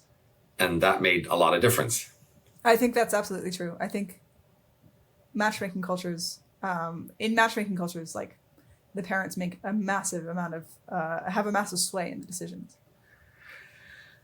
I mean, the key point is once you're really immersed in a culture and have absorbed its values, your decisions are pretty determined by those values, and it's going to be hard to sway you otherwise. But here's my best pitch is to say, you aren't just one creature in the world. You are the end point in a vast, long string of ancestors who worked hard to bring you to this point. You and all of them together were trying to continue your lineage. And you have some affinity and loyalty, I would think, toward all these people in the past who were basically like you, who worked to make you, and the future descendants of you who could exist if you would work to make them. It's not just you, it's your lineage that you should feel some attachment to and love of, really. You should want not just for you to exist, but for things like you to continue to exist in the universe. And you can be a part of that. And if you want that, you'll have to distrust your culture a bit more than you are. I'm sorry. It was comforting to accept your culture and to just absorb it and go along with it. You don't want to, be, contrarian and look like an outcast. But if you follow your culture, your lineage is going away. Yeah. And I agree with you completely. You're going to have to somehow defy your culture somewhat and find a way to have a commitment to or an attachment to your lineage and to do things that would otherwise be disapproved of by your culture to make that happen. Okay, so why? Okay, because I don't have kids yet. I'm hopefully soon. But to me, having kids is like there's a curtain in front of me. And I don't really know what's behind the curtain. Like I interact with my nieces and nephews and they're amazing. But you've been on the other side of the curtain. You just haven't been paying attention. You are a child. You are a grandchild. You were around parents and grandparents. You saw them looking at you. You do know what it's like to be a parent and to be a grandparent. If only you were noticing how they were around you and around all of your siblings and cousins. This is the thing you will see if you have kids. You'll just see it from the other side and you will go, oh yeah, I remember. I already knew this. I guess from a personal perspective, it's something like, I don't know if I will hate it. And if I hate it, then I'm stuck with it forever. And did your mother hate it? Did your grandparents hate it? How far back? I mean, maybe some of them did, but you're not going to be that different from your ancestors in terms of these fundamental things. That's the key point. That's the idea of biological evolution and heritage. The main way you are different is your culture. Your culture is the thing that makes you feel differently about kids. Otherwise, you would feel the same as your parents and your grandparents and your great-grandparents. But because culture is so influential, it might make you hate having kids because it'll have changed your expectations and your entitlement. And you might think, I should have been in a successful career and here I am doing this and nobody respects me for it and it's boring. And because you're applying the standards of your culture to it. Yeah, absolutely. Yeah, I was thinking about this yesterday. I was babysitting my nephew and I was also trying to get work done and there was a conflict there. And I was like, oh, interesting. If I was only focused on babysitting the nephew, I would feel fine. But because I also have this work conflict, I'm feeling stressed. And it was, but I could fully pay attention to him. And when I was fully paying attention with him and engaged with him, I felt perfectly good. Yeah. So there is, because of my cultural expectations. Both that you have this cultural hope and expectation that you can do these other things besides taking care of it, but also because we have these intensive parenting norms. Again, in previous generations, people allowed kids to do lots of things without constantly watching them all the time. Yeah, definitely. I was constantly watching him because he was painting, but Yes. Right. Other than that, I could. You could have been okay with like the damage of painting, or you could have just said, no, you can't paint because that means I don't have to pay attention to you, right? Go play with Lego instead. Yeah, for sure. Right. Yeah. Yeah. But again, see, these are different parts of your culture that are coming into conflict, but they're both things your culture has taught you that you are reluctant to let go of. Okay. I'm interested in practical solutions because I want to fix things. So one thing, I have to be a little negative though. The key thing is we are part of this highly integrated world culture. Even more integrated than, say, the Roman Empire was in terms of its cultures. Yeah, okay. We have, news and social media, and we are working closely with other people. And even if you manage to have more kids than other people, those kids will then go mix with the rest of world culture that go to the same schools and media, et cetera. And your difference will quickly fade out in a drop in the ocean of world culture. That's the more fundamental problem. Even if a small groups of people manage to produce some local variation in their couple and their family in terms of their attitude towards kids, it gets washed out by very strong world culture. Just the same way, people in the past who had very distinctive cultures, when their kids went to public schools and they went off to college, et cetera, they just lost most of that because world culture is just very strong and integrated. The people who successfully defied this are the insular cultures like the Amish or the Haredi. Though, if you want to actually succeed at having and sustaining a higher fertility, that's the level of insularity that's required. And that's a really high level, and it asks a lot of you. I feel triggered by what you said because I feel like you're kind of black-pilled right now, and I don't think you need to be. I think there is hope. I think there's more hope than you think there is. But it's hope in different paths. I have hope for the Amish and Haredi. I think they will, in fact, inherit the earth. Yeah, no, I understand. Right? But I think maybe there's other choices here. Like, for instance, our current culture is not one culture, right? Our current culture, you're on Twitter, right? There's like Lindy Twitter, it like all looks like it has different parts. But it does. But it does. Look have at parts. world fertility trends worldwide. Look at how consistently fertility is falling worldwide, even though on the surface, worlds have, people around the world do eat different food, they speak different languages, they have different clothes. But on core cultural things, they are not varying that much. Okay, that's fine. But like we're in a new era where things are very different, right? So you can see the cultural differences. You can see culture wars going on. Like you can see the radical left who think that all humans are evil, or at least the white ones, and we shouldn't have any kids, and we should have cats instead. And then you see the super right-leaning parts of Twitter who are like, have 16 kids and live on a farm and have community around you. And those... But the fact they're fighting is the sign that they are part of the same culture. If they would just go live in different places and ignore each other, they would be in different cultures. What? Cultures fight all the time. Cultures fight constantly. Cultures might fight with wars or, fighting over the outlying territories, but cultures are the thing that everybody shares that don't even notice that they share. When you're fighting with people, that's not actually shared culture. That's culturally mediated fights, but it's a fight maybe over the future of culture, which way it's going. But people within a shared culture fight over the future of that culture. That's one of the main driving forces of cultural change. And that's what you're seeing is fights over the direction of culture.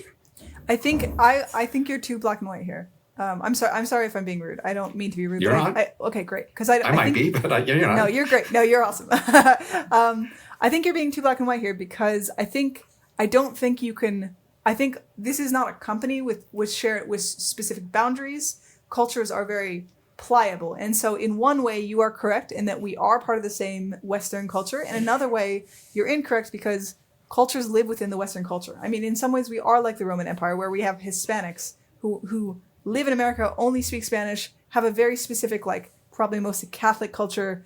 And then we have, West Africans who live in America and have their own culture. Like, they're all part of the American empire, but they are their own culture. And just like that, the radical communists and the Orthodox Christians are their own culture as well. And they are, they're kind of fighting for the West, but they are also their own communities? I would focus your attention on numbers that represent key cultural trends and ask how much of these numbers actually vary. One number is fertility. How much is fertility varying across these supposedly different cultures? Work hours. How many hours a week do people work? Age of marriage. When do people get married? How often do they go to church? These numbers are numbers that are trending substantially, changing a lot over time, and pretty common worldwide. These key numbers don't vary that much. I would love for you to tweet. Like, I know I like your Twitter polls a lot. I would love for you to tweet. Are you on the left or the right, and how many kids do you have? I guess, or do you have kids? Maybe even do you have kids? I guess you couldn't really ask how many kids they have because you only have so many options. But there are stats on that. I mean, you don't need my Twitter polls. And I mean, basically, religious people tend to have more kids than non-religious people. That's, and maybe even up to one extra kid, which is quite a bit. It's not enough to prevent fertility collapse, unfortunately. Okay. But what about, like, I feel like when I mentioned King Randall, that stuff that he's doing in that community, I feel like you didn't think that was useful or interesting. But I think the question is, how insular is it? Are they going to close down the border and have a town where they, like the Amish or Haredi or others, they make separate subcultures? You think that's what you need to create? That's the level of insularity that succeeds at actually preserving a very different culture, that, as far as I can see. Well, you have the Mormons weren't enough. If you think about just how different the cultures of the Mormons have been, that was not a sufficiently insular culture. The Mormon Church made a conscious plan to integrate Mormon culture with the rest of the national and Western culture. They succeeded. And so Mormon fertility is still higher than others, but falling at the same rate. Terrible. And just a few decades behind. Yep. Got it. Don't do that. So but you can see just how different they are. They are quite different, but not different enough. Well, because they wanted to integrate. You don't integrate. That's the thing. We want people to integrate less. We should be supporting cultures financially to integrate less. Like, we should be pushing people to make their own schools. We should be pushing people to make their own church communities where if one person is sick, everyone goes and helps out that person. I mean, I would just be happy to allow it. So if you might think, the Amish exist in the U.S., but in most of the world, it just wouldn't function. They couldn't be allowed to be as different as they are here in the U.S. and most of the world. So, and even today, if a new culture showed up like the Amish, they would not be allowed the exceptional differences. How do you allow people to have their own insular? How do you incentivize or allow more into? So there's a great. I teach law and economics. I have for a long time. There's a great book about the history of American law by a man named Stuntz. And his story of American law is the following. Several centuries ago, the Constitution really enforced the ability of states and local things to just have different laws. They could do whatever law they want, and the Constitution said so, and they just enforced that.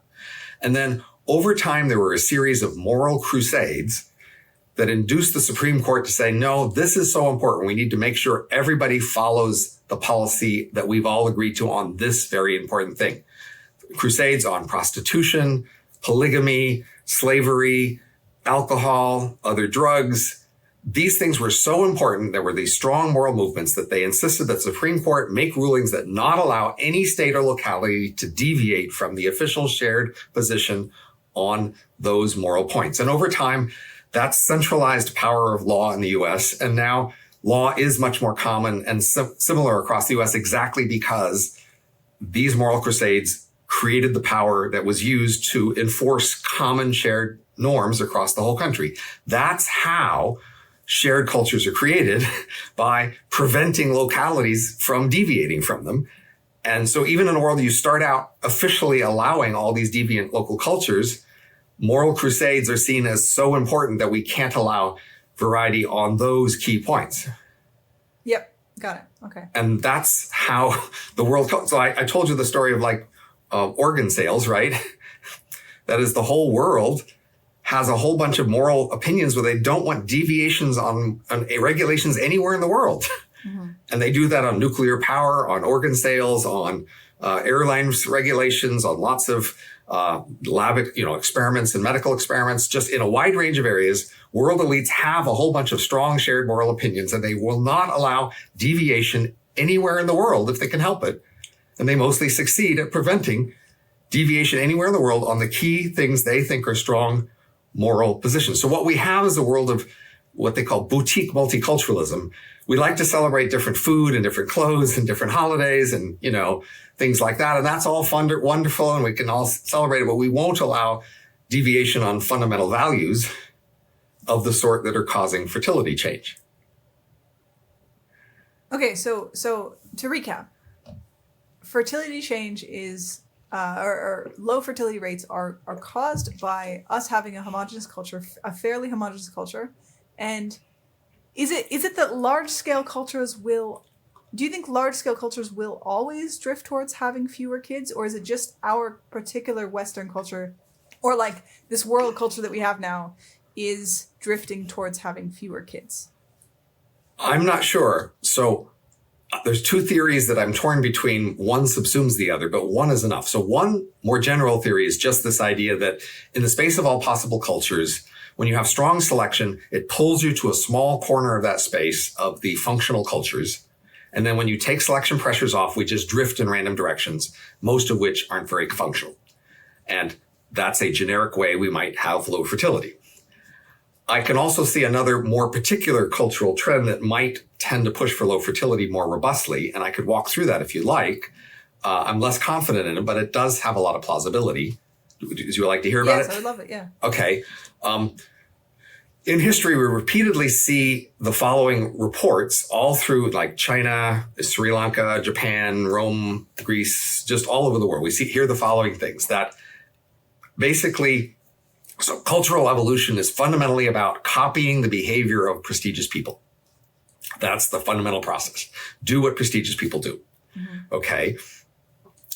And we consistently see around the world the scenario where prestigious people who are rich, basically, want their kids to be prestigious, i.e. rich, and they realize if they have a certain amount of capital, say land, the more kids they have, the more they have to divide it up among kids, and then the less rich each kid will be. Mm-hmm. So there's a selection effect. You look among the richest people, they will tend to have parents who had fewer kids. And when there are, substantial inherited wealth communities that pass on to their wealth, then that will be a selection effect and people will notice it. And then they will either want to copy that just because they want their kids directly to be rich, or they will just do what the rich people do. Either way, you would see a selection for rich people having fewer kids as the thing rich people do, that you want to be like them. And that's what they do because there's a selection effect. The richest people will, in fact, have parents with fewer kids. And then that permeates more through the culture. And that's plausibly what caused the Roman fertility to fall and the Greece fertility to fall. And we've seen it consistently in history, say in Japan, where elites and then maybe the entire society had low fertility because people were very conscious of this fact that if you have more kids, you can't hand them as much inheritance per kid. And that's a theory that could plausibly consistently explain fertility declines in societies that have inherited wealth elites. And giving the first kid the birthright was perceived as unfair, but evolutionarily it made more sense. Now, in a forager world, there isn't much capital to pass on to your kids, so you don't hurt your kid by having more kids. And in fact, the people who probably were the most attractive people to mate with probably did have more kids, and so there was probably a positive correlation of status and number of kids among foragers. It was when there was a lot of inherited wealth and you had this question, how much of your inherited wealth to pass on to your kids? That's what would cause the correlation the other way. And so that would only happen with rich enough farming societies. I mean, there was the firstborn son solution. And also like Rockefeller he gave his kids money, but his son was the best with money. And so he gave most of the money to his son. Right. So one partial solution has been to focus on giving most of your wealth to one particular child. But people typically still wanted to give something to the other kids. And they knew the more kids they had, the more they'd want to give them. That's true. Yeah, you do want to give more to, you do want to give some of the other kids. Okay, so I think that your upper hand in solving this problem. I'm focused on solutions, Robin. That's what I care about. I can tell you what I think the most straightforward solution is. I just don't know if we're willing to do it. What is it? So in the United States today, we have debt of roughly $100,000 per citizen. But we have unfunded liabilities, promises we've made to pay for things of the order of $300,000 to $700,000 per person. That means that, in fact, and what we actually do is every time there's a new child born in the country, they are assigned a fraction of that debt. That's just our actual practice. And if they grow up and pay that debt back, that means we should be willing to pay that much money to create that kid who will then pay it back. So say the US government would not lose money if it paid parents, say $300,000 a kid to have a kid, and they could borrow the money to pay for that. So investors would be willing to loan the government the money to pay parent $300,000 to have a kid under the expectation that that kid would then grow up and pay back their fraction of the national debt. That works financially. There's no losers here. That is, creating these kids is valuable because they will grow up to pay back taxes, and investors will pay for this. Now, there's a subtlety. I don't think you should just pay $300,000 per kid, regardless of the quality of the kid. So there's a way basically to, instead of that, give the parents a transferable right to a fraction of the child's tax payments. What is that? How do you do that? Well, every year, you pay a certain amount of money to the government. Some percentage of that could go to somebody else instead of the government. Sorry, you've lost me. So let's say I earn $100,000 a year, and this is a, I don't know. So say I have this piece of paper that says I get 10% of your taxes. Okay. Okay. Every year you send, say you have an income of 100,000, you pay 20,000 to the government in taxes. 10% of that's 2,000. So I get 2,000 that year because you paid 20,000 in taxes. If I had the right to 10% of your taxes, I would get that fraction. So you can give that sort of a fraction to the kid's parents in terms of rights they could sell to other people. And then the money they would get from selling them, they could then use to raise the kids. So that would be a way to pay more for kids who are worth more, who are going to pay more taxes.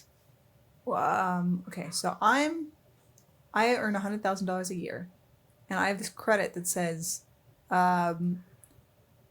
you're going to pay taxes, whatever it is. Say it's 20,000. Yeah, so I'm 20,000. Somebody else has the right to a chunk of that. You don't control that right. You just pay your taxes. Okay, and then how does this person get the chunk of that? The government has set this up as a right. That is, the government has in fact handed somebody that right, and this is the person who holds it. It's a transferable right. Why have they given somebody that right? I don't understand. Because that's the way they pay parents, right? That's the idea. You give parents a fraction of their children's taxes. No, so we say maybe say it's 30%. We say to each parent, if you have a kid, you get 30% of their taxes forever. Oh, okay. So you have a kid, and then in 20 years when they start paying taxes. Right, but it's a transferable right, so you can sell it to somebody else right away. It's an asset that you can transfer. I see. So I sell it to somebody else. And you get the money immediately to help raise your kids. And then that person waits 20 years to get the money. So somebody sees me, my husband, and they say, I think you're going to have some rich kids. I think that your kids are going to be incredibly rich. And so I want to buy your transferable tax credit I'm going to pay you $200,000 today. And so in 20 years, when you have entrepreneurial kids, I'm going to get 30% of their taxes. And I think they're going to make $10 million a year. So it's going to be an amazing deal for me. Right. But the generic idea is we can pay parents something that isn't just a constant cash amount. It's increasing when they have better kids. So this is like horse racing. So like I'm like, hey, look at me and my husband. We're super smart and entrepreneurial. I'm going to sell this tax credit to the highest bidder. Yes, exactly. But the point is this would work. This would work financially. That is, nobody loses, right? The government later on will get money because these people exist and pay taxes. The parents will create those kids. Okay, so it would work financially. Nobody loses, but I still think probably won't do it. Okay, there's a few things here. One is that how many people are willing to invest in an asset that may or may not pan out in 20 years? We already have people borrowing. The government borrows money, okay? Yeah. And it borrows money from people who, by the promise of the government, pay them back later. That's right. So people are already investing in the future. That's already a thing. The government is different than, the government is a large scale entity that's very stable across time. And then two parents are not that. Right, but you wouldn't just buy one of these assets. You buy thousands of them. You'd buy little shares of thousands of them. You buy little mutual shares funds, of thousands. right? Just like you do now with stocks, right? You don't put all your money into one stock. That's stupid. You buy stock index funds. Okay, and so there's a company that's that's analyzing me and my husband, and they're saying, I think you're going to have good kids. They're interviewing us, and they're telling us what they will pay for our specific, what are they called? The tax credit things? What are they called? Right. It's a share of your taxes. A share of my taxes. Tax asset, you could call it. Tax asset? Okay, that's what it's called. So I'm going to different companies that are interviewing me to see how good my kids will be. And it probably wouldn't be that much overhead, but that would be the concept. But just today, for example, when people have their mortgages, those are moved off to mortgage bundles, and then there's mortgage-backed securities based on the bundles. People aren't interviewing individual mortgages to do that. That's not how that works. No, it's much cheaper. You're probably just going to do it's probably going to be something like, show us your tax forms from the last. Right. We'll just make bundles of assets of people in a similar income class, a similar profession, et cetera. Because I imagine the best predictor for children's earnings is parents' earnings. Probably, yeah. Yeah. Okay. So that's the sort of thing. Anyway, but the point is, nobody has to lose here. You see, the investors are paying for them up front. The parents are getting the money and raising the kids. The kids are then paying taxes later and paying back the investors, and nobody else loses. Or you could give your kids that asset, and you could be generous, as we are now. We don't at the moment. Most parents are just giving life to their children as a gift and not asking for anything directly in return. But you could give your kid a 30% tax discount for the rest of their life. Right, exactly. It's amazing. Okay. Yeah. It's an interesting. This is a very roundabout way to incentivize smart people to have kids, which I like. I do want smart people to have more kids. The key idea. So many people say money won't work. This is a cultural problem. What they don't realize is capitalism has had money changing culture for a long time. Capitalists work on changing culture all the time. That's a big thing they do. And so this would incentivize people to search for better cultural variations to make this work. There was a baby bonus in Australia for a long time. I don't really know what the deal is with it now, but if you were poor and you had a baby, they gave you like $2,000. And I personally knew of people who had a baby to get the baby bonus. I mean, they were not clever people, but like money obviously incentivizes you to have kids. I mean, we economists are confident there's a large enough amount that would incentivize people to have kids. I think we're also confident that kids are in fact a net positive investment. That is, the value that a kid gets from their life is higher than the cost of producing them. So it's just a matter of incentivizing it well to make it happen. So from an economic calculation, people's lives are worth a lot to them.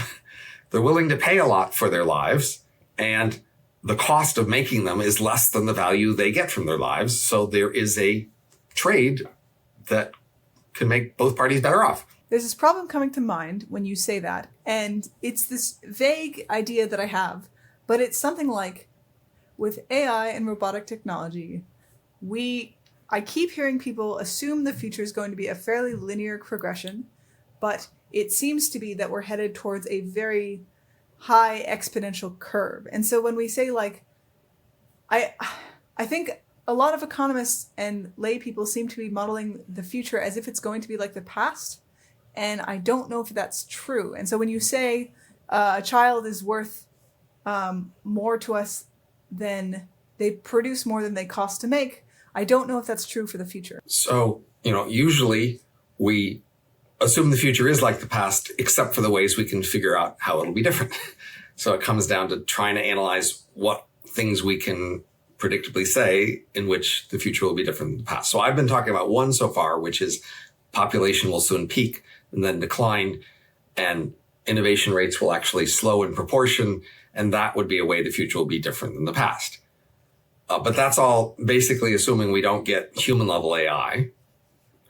So if we got full human level AI, then basically AI could do pretty much all the jobs that humans do cheaper than humans, and they would take over the economy. That would be an enormous change to the economy. And basically most humans would lose their jobs.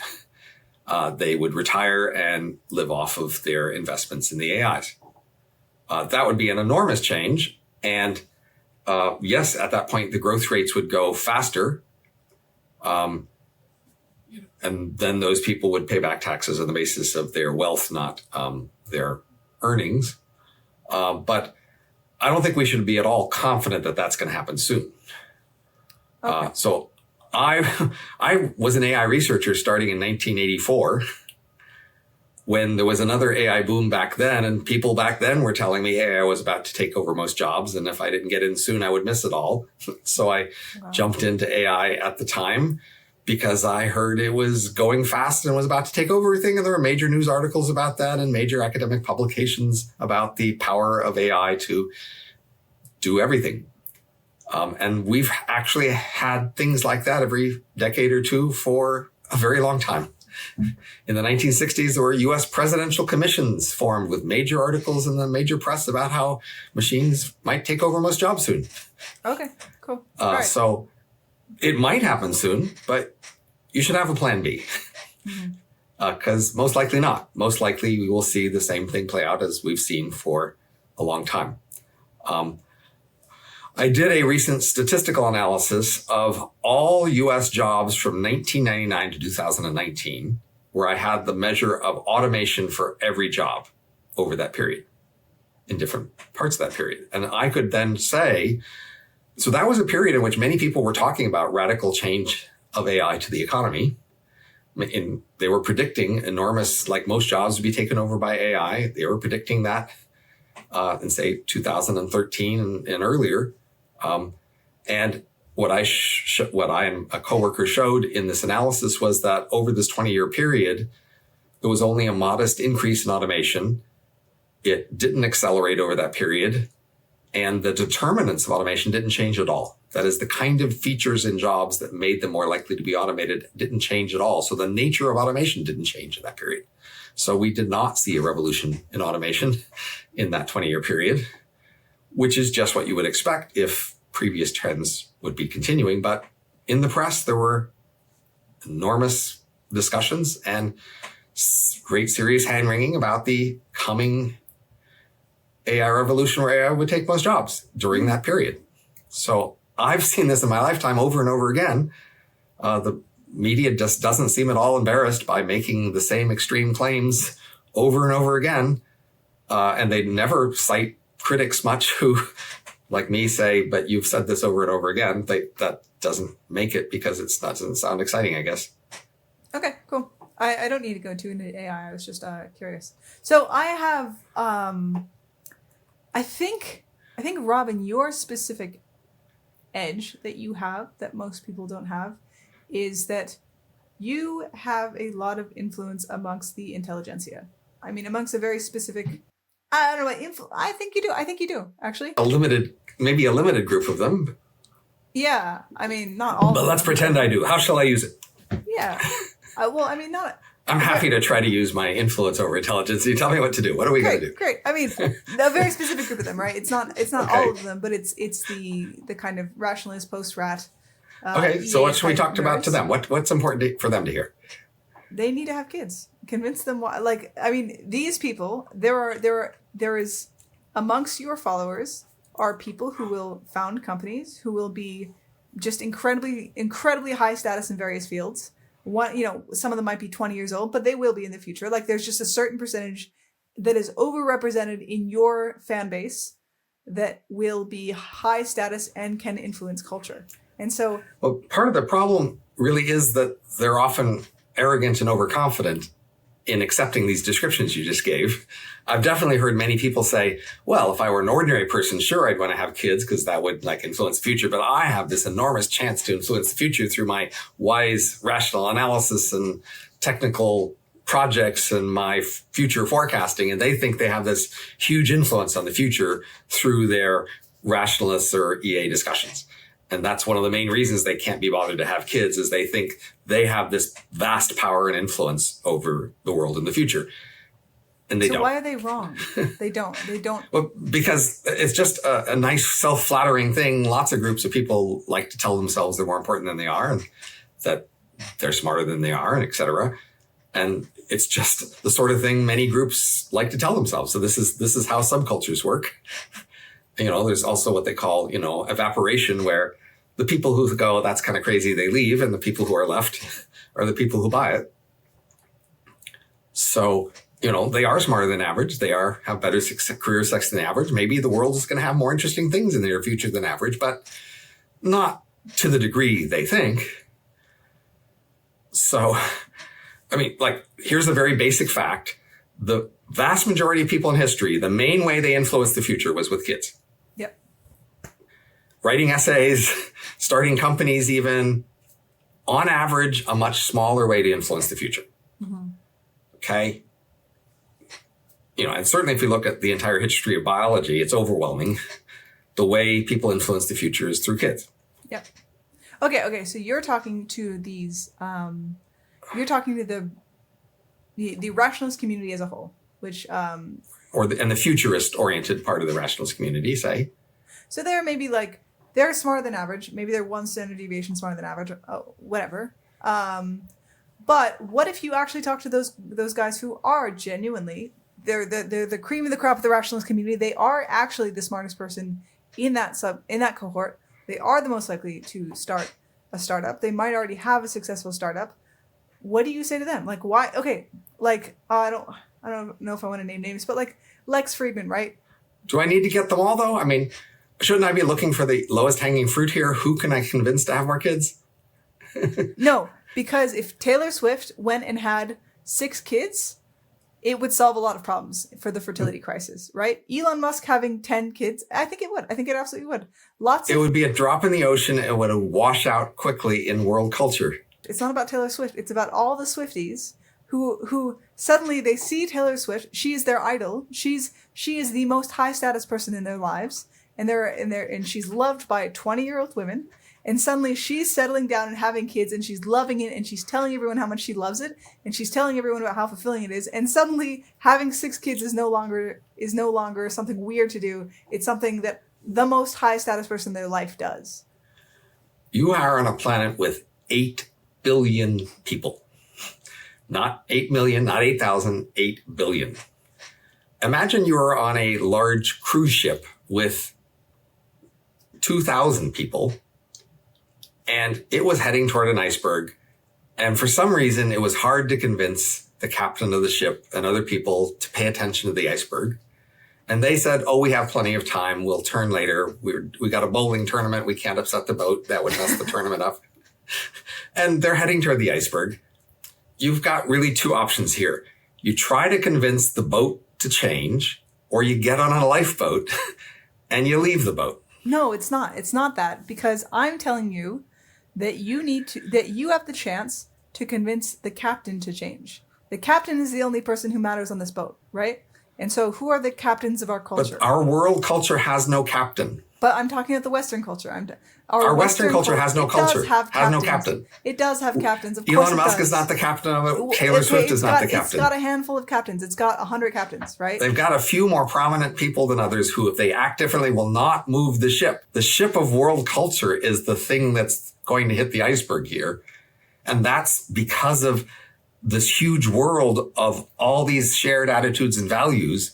And a few deviants don't change that. I don't think you're correct. I don't think you're correct at all. I think for some, okay, my perspective on you, I don't understand why. I'm missing something here, because my perspective on you is that you're insanely black-pilled right now. Like you are so, you don't think there's a solution. Maybe it helps to understand I got my PhD in formal political theory. And one of the main things you learn in formal political theory is that most people think they have an influence on elections by voting. And in fact, mathematically, they don't.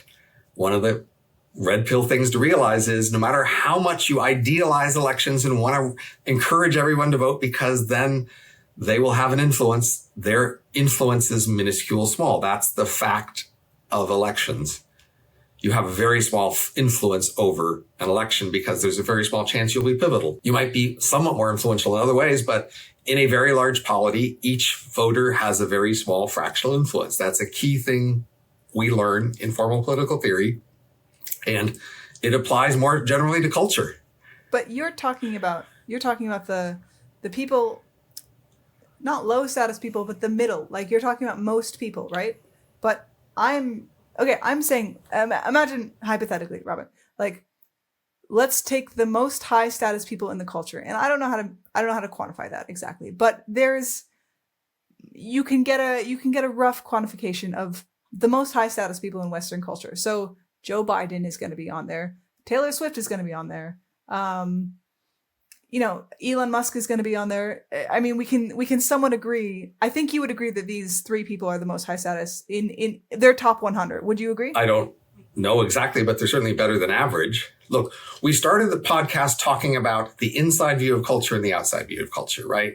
This is an inside view conversation. You're talking about fighting for the future of culture by pulling it one direction against the people who are fighting to pull it other ways. That's the conflict that you're talking about. And people love that. And they feel very motivated to be joining these fights. But if we stand back and we look at the overall trajectory that cultures take over time, it's mostly pretty random. Who wins these fights is pretty random. Each person has very little influence over these fights. That's the nature of cultural evolution, looking outside from the evolutionary point of view. Like, I don't quite understand. I'm just very confused because I can see that I'm coming from an inside perspective. Like, I'm totally agree. My inside perspective is I want the West to do well. Like, I want the West to prosper, to do well. I would like it to as well. And I would like it to reform its fertility. And yeah. I hope it does. I think the most likely thing to do is to get people to adopt these financial policies that would then financially encourage people to figure out how to change the culture to make it work. Okay, so you want it to. So you, from an inside perspective, you can take an inside perspective and you do want it to do better. Yes. So, But I tried to give my best shot at an argument that might persuade you here. But that would be the same argument for persuading any of them, which is just, again, you should feel some loyalty and attachment and even obligation to the entire heritage of ancestors behind you that put you here on this planet now. And they wanted your lineage to continue, and you should want that too, not just because you have an obligation, because that's how things like you will continue to exist. If you like who you are, that's how things like you will be in the future because you will make them happen. And you have to realize your culture can't be trusted about this. And you should do what you can to have kids in defiance of your culture if you really believe that you want things like you to continue.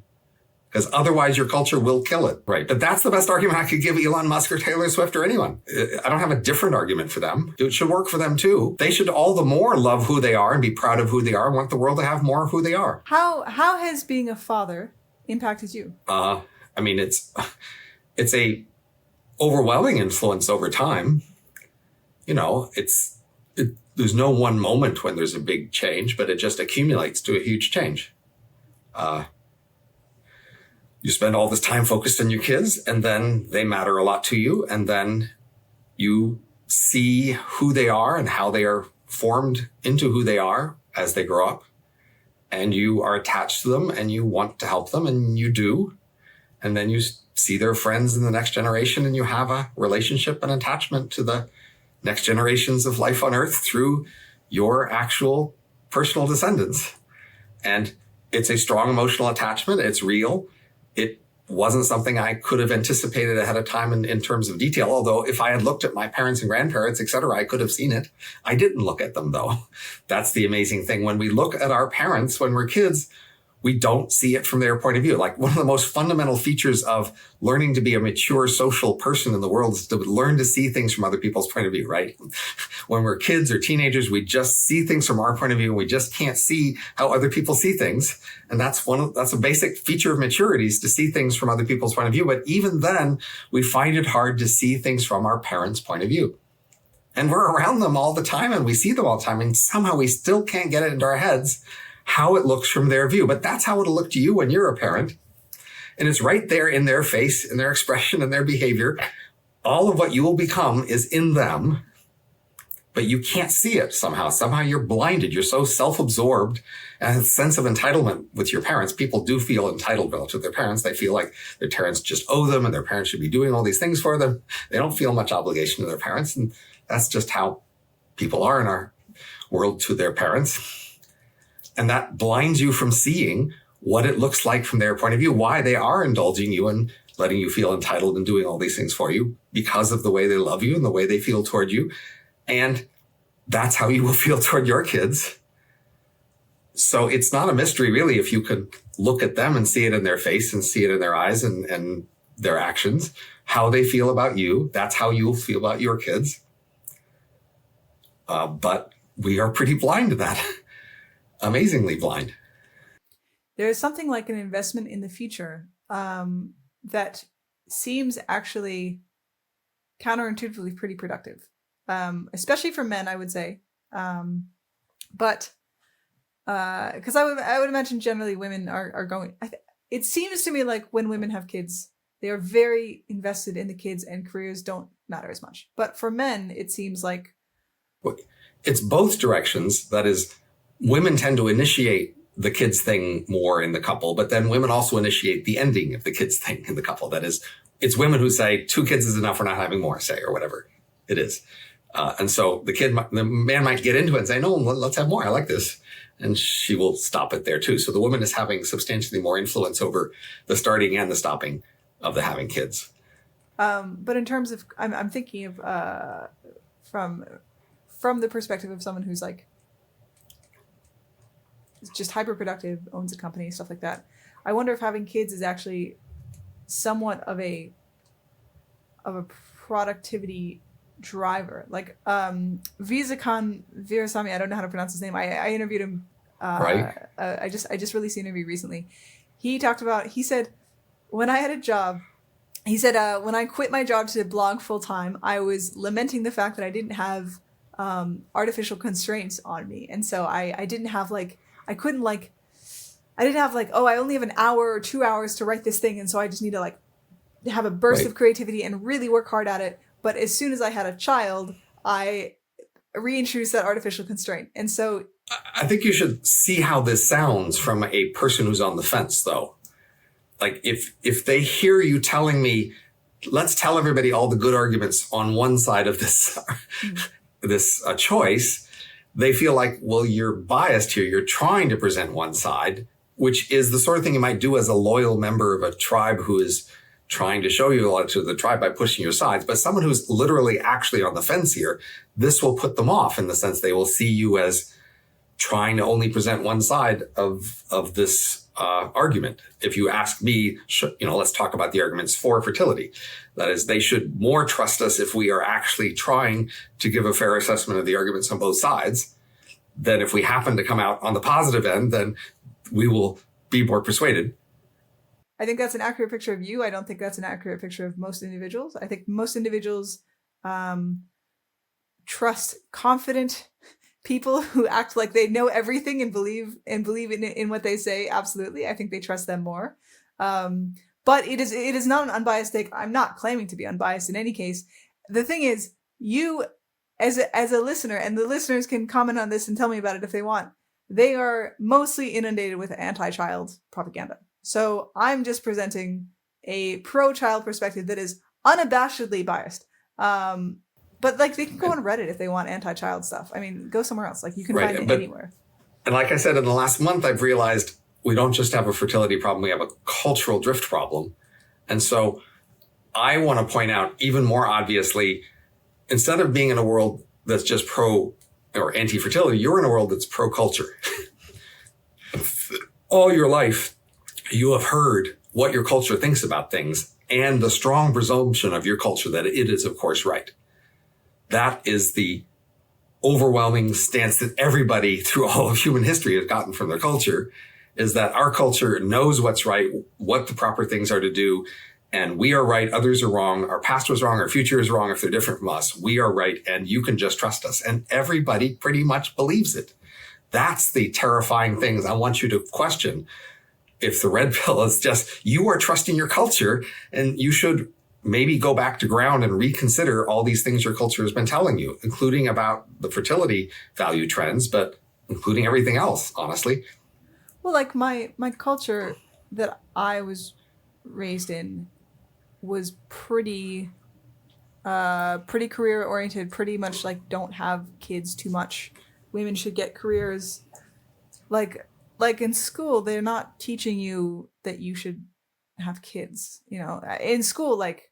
But that's one of many things they're teaching you. And you should realize that they were teaching you a great many things, and you don't necessarily have any particular good reason to believe any of it if it's about fundamental values and fundamental norms and what counts as status. The key cultural things, you can treat maybe science and technology, and you can see why there's reasons why the world might want to tell you the truth about things like that. Can you give me an example of something I should question?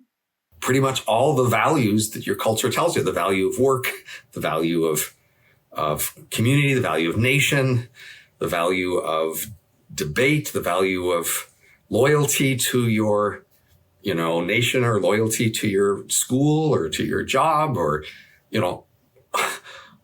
you said we could, even norms of marriage and relationships is all things that your culture has taught you, and that you can count that other people have heard it, and you will coordinate well with them by sharing, but you don't necessarily have a good basis for it. So if you at least wanted to have a culture that was functional, that wouldn't die, you might try to pick from an old culture that, was around a few centuries ago, because at least those had, survived cultural selection. But all the ways the culture has changed in the last few centuries, you should be especially worried that they are just random dysfunctional cultural drift. Yeah. Okay. No, I agree with that. And that's terrifying. I have to say, it's really almost impossible to reevaluate and reconsider all these values you are taught. I find that, overwhelming. But I, at least in the abstract, can understand. I want to have some as deep as possible, a multiculturalism where I say, I want the world to have a lot of different cultures who disagree on a lot of things, so that the world can survive cultural drift. I think what you're saying about, I think what you just said is kind of why I became more traditionalist as I got older, was because a couple things, but modern culture is too new and is erasing old traditions that worked evolutionarily. I think that if you had asked me before this interview, I would have said that's why I started embracing traditional culture as I got older. Okay, yeah, and then it sounds like what you're saying is an argument for embracing more traditional cultures. I mean, what you're saying, so the first thing you said was you should question everything that is given down to you, which to me is I don't see a lot of use in that, because what that involves generally is breaking down all social structures, and then you have this mess of abstract nothing, and it doesn't really serve you. But actually then what you got to was embrace an old tradition that has survived a long time, which is different and probably more valuable, I think.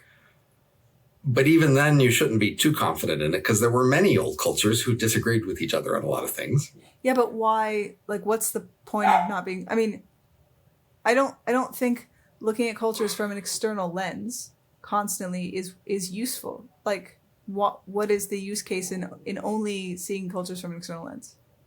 Well, I don't want you to only see it from that way, but I think that is an important way to triangulate your world. I think staying within your culture and trying to influence your culture, I don't it seems like the most useful thing to do because this is the world I Well, live in. but you just said you should pick a traditional culture, then that's a choice made outside that culture. If we're talking about picking a culture, we can't be assuming we know which culture we're in. I'm sorry. Can you explain that? If we talk about picking a culture, we can't be assuming. You said my argument sounded like you should pick a traditional culture because that would be better. Yes. But in the act of picking it, you can't be assuming the culture. That is, you can't say, I want to just support my culture. That was a scenario where you were choosing the culture, so you can't say which culture you were starting with at that point, right? Anytime we're talking about choosing a culture, we can't be doing it just using our culture's norms of choice. We have to be evaluating on some larger frame.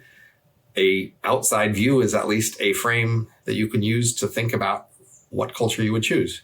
Yeah, I mean, choosing the traditional culture that you are. So, like, if you come from. Yeah, okay. But like, since I come from the West, it makes sense for me to choose. Well, I mean, I actually chose Judaism, so I didn't right. choose a Western culture. So different one. But I mean, clearly you had a number of options at the point. Yeah. And so, again, how do you principally make a choice between cultures when you have a number of cultural options? You have to somehow stand outside of the cultures and see a view from. Yes. Okay. Yeah. Well, that makes sense. But once you've chosen a culture, then you can assume it and stick with it, I guess. But question is, should it be a once choice and forever? Or should you allow yourself to reconsider it sometimes? Okay. Yeah. Thank you so much for coming on. I hope we solve the entire cultural drift problem today. Well, thank you for giving me a forum in which to try to convince some other people to be more worried about something I recently got worried about. Go have kids. If you're listening to this, you're probably above average intelligence. Go have kids. Just gotta have like 6. I approve. 8, maybe. Try to beat the record. Try to beat the record for kids. And consider, could you create or join an insular culture that could make that sort of habit last? And that's even harder than getting people to have more kids, is to figure out how they can make that habit last. Yes. Across generations. Go join the Amish. And if you're an AI guy. Or the Haredi. Yeah, or the Haredi Jews. Yeah. Yeah. Or something like that. Or make a new thing like that. Make a cult. Make a cult. Robin Hanson tells you to make a cult. It turns out I'm in favor of cults. All right. Thank you so much for coming Take care. on. All right. Bye-bye.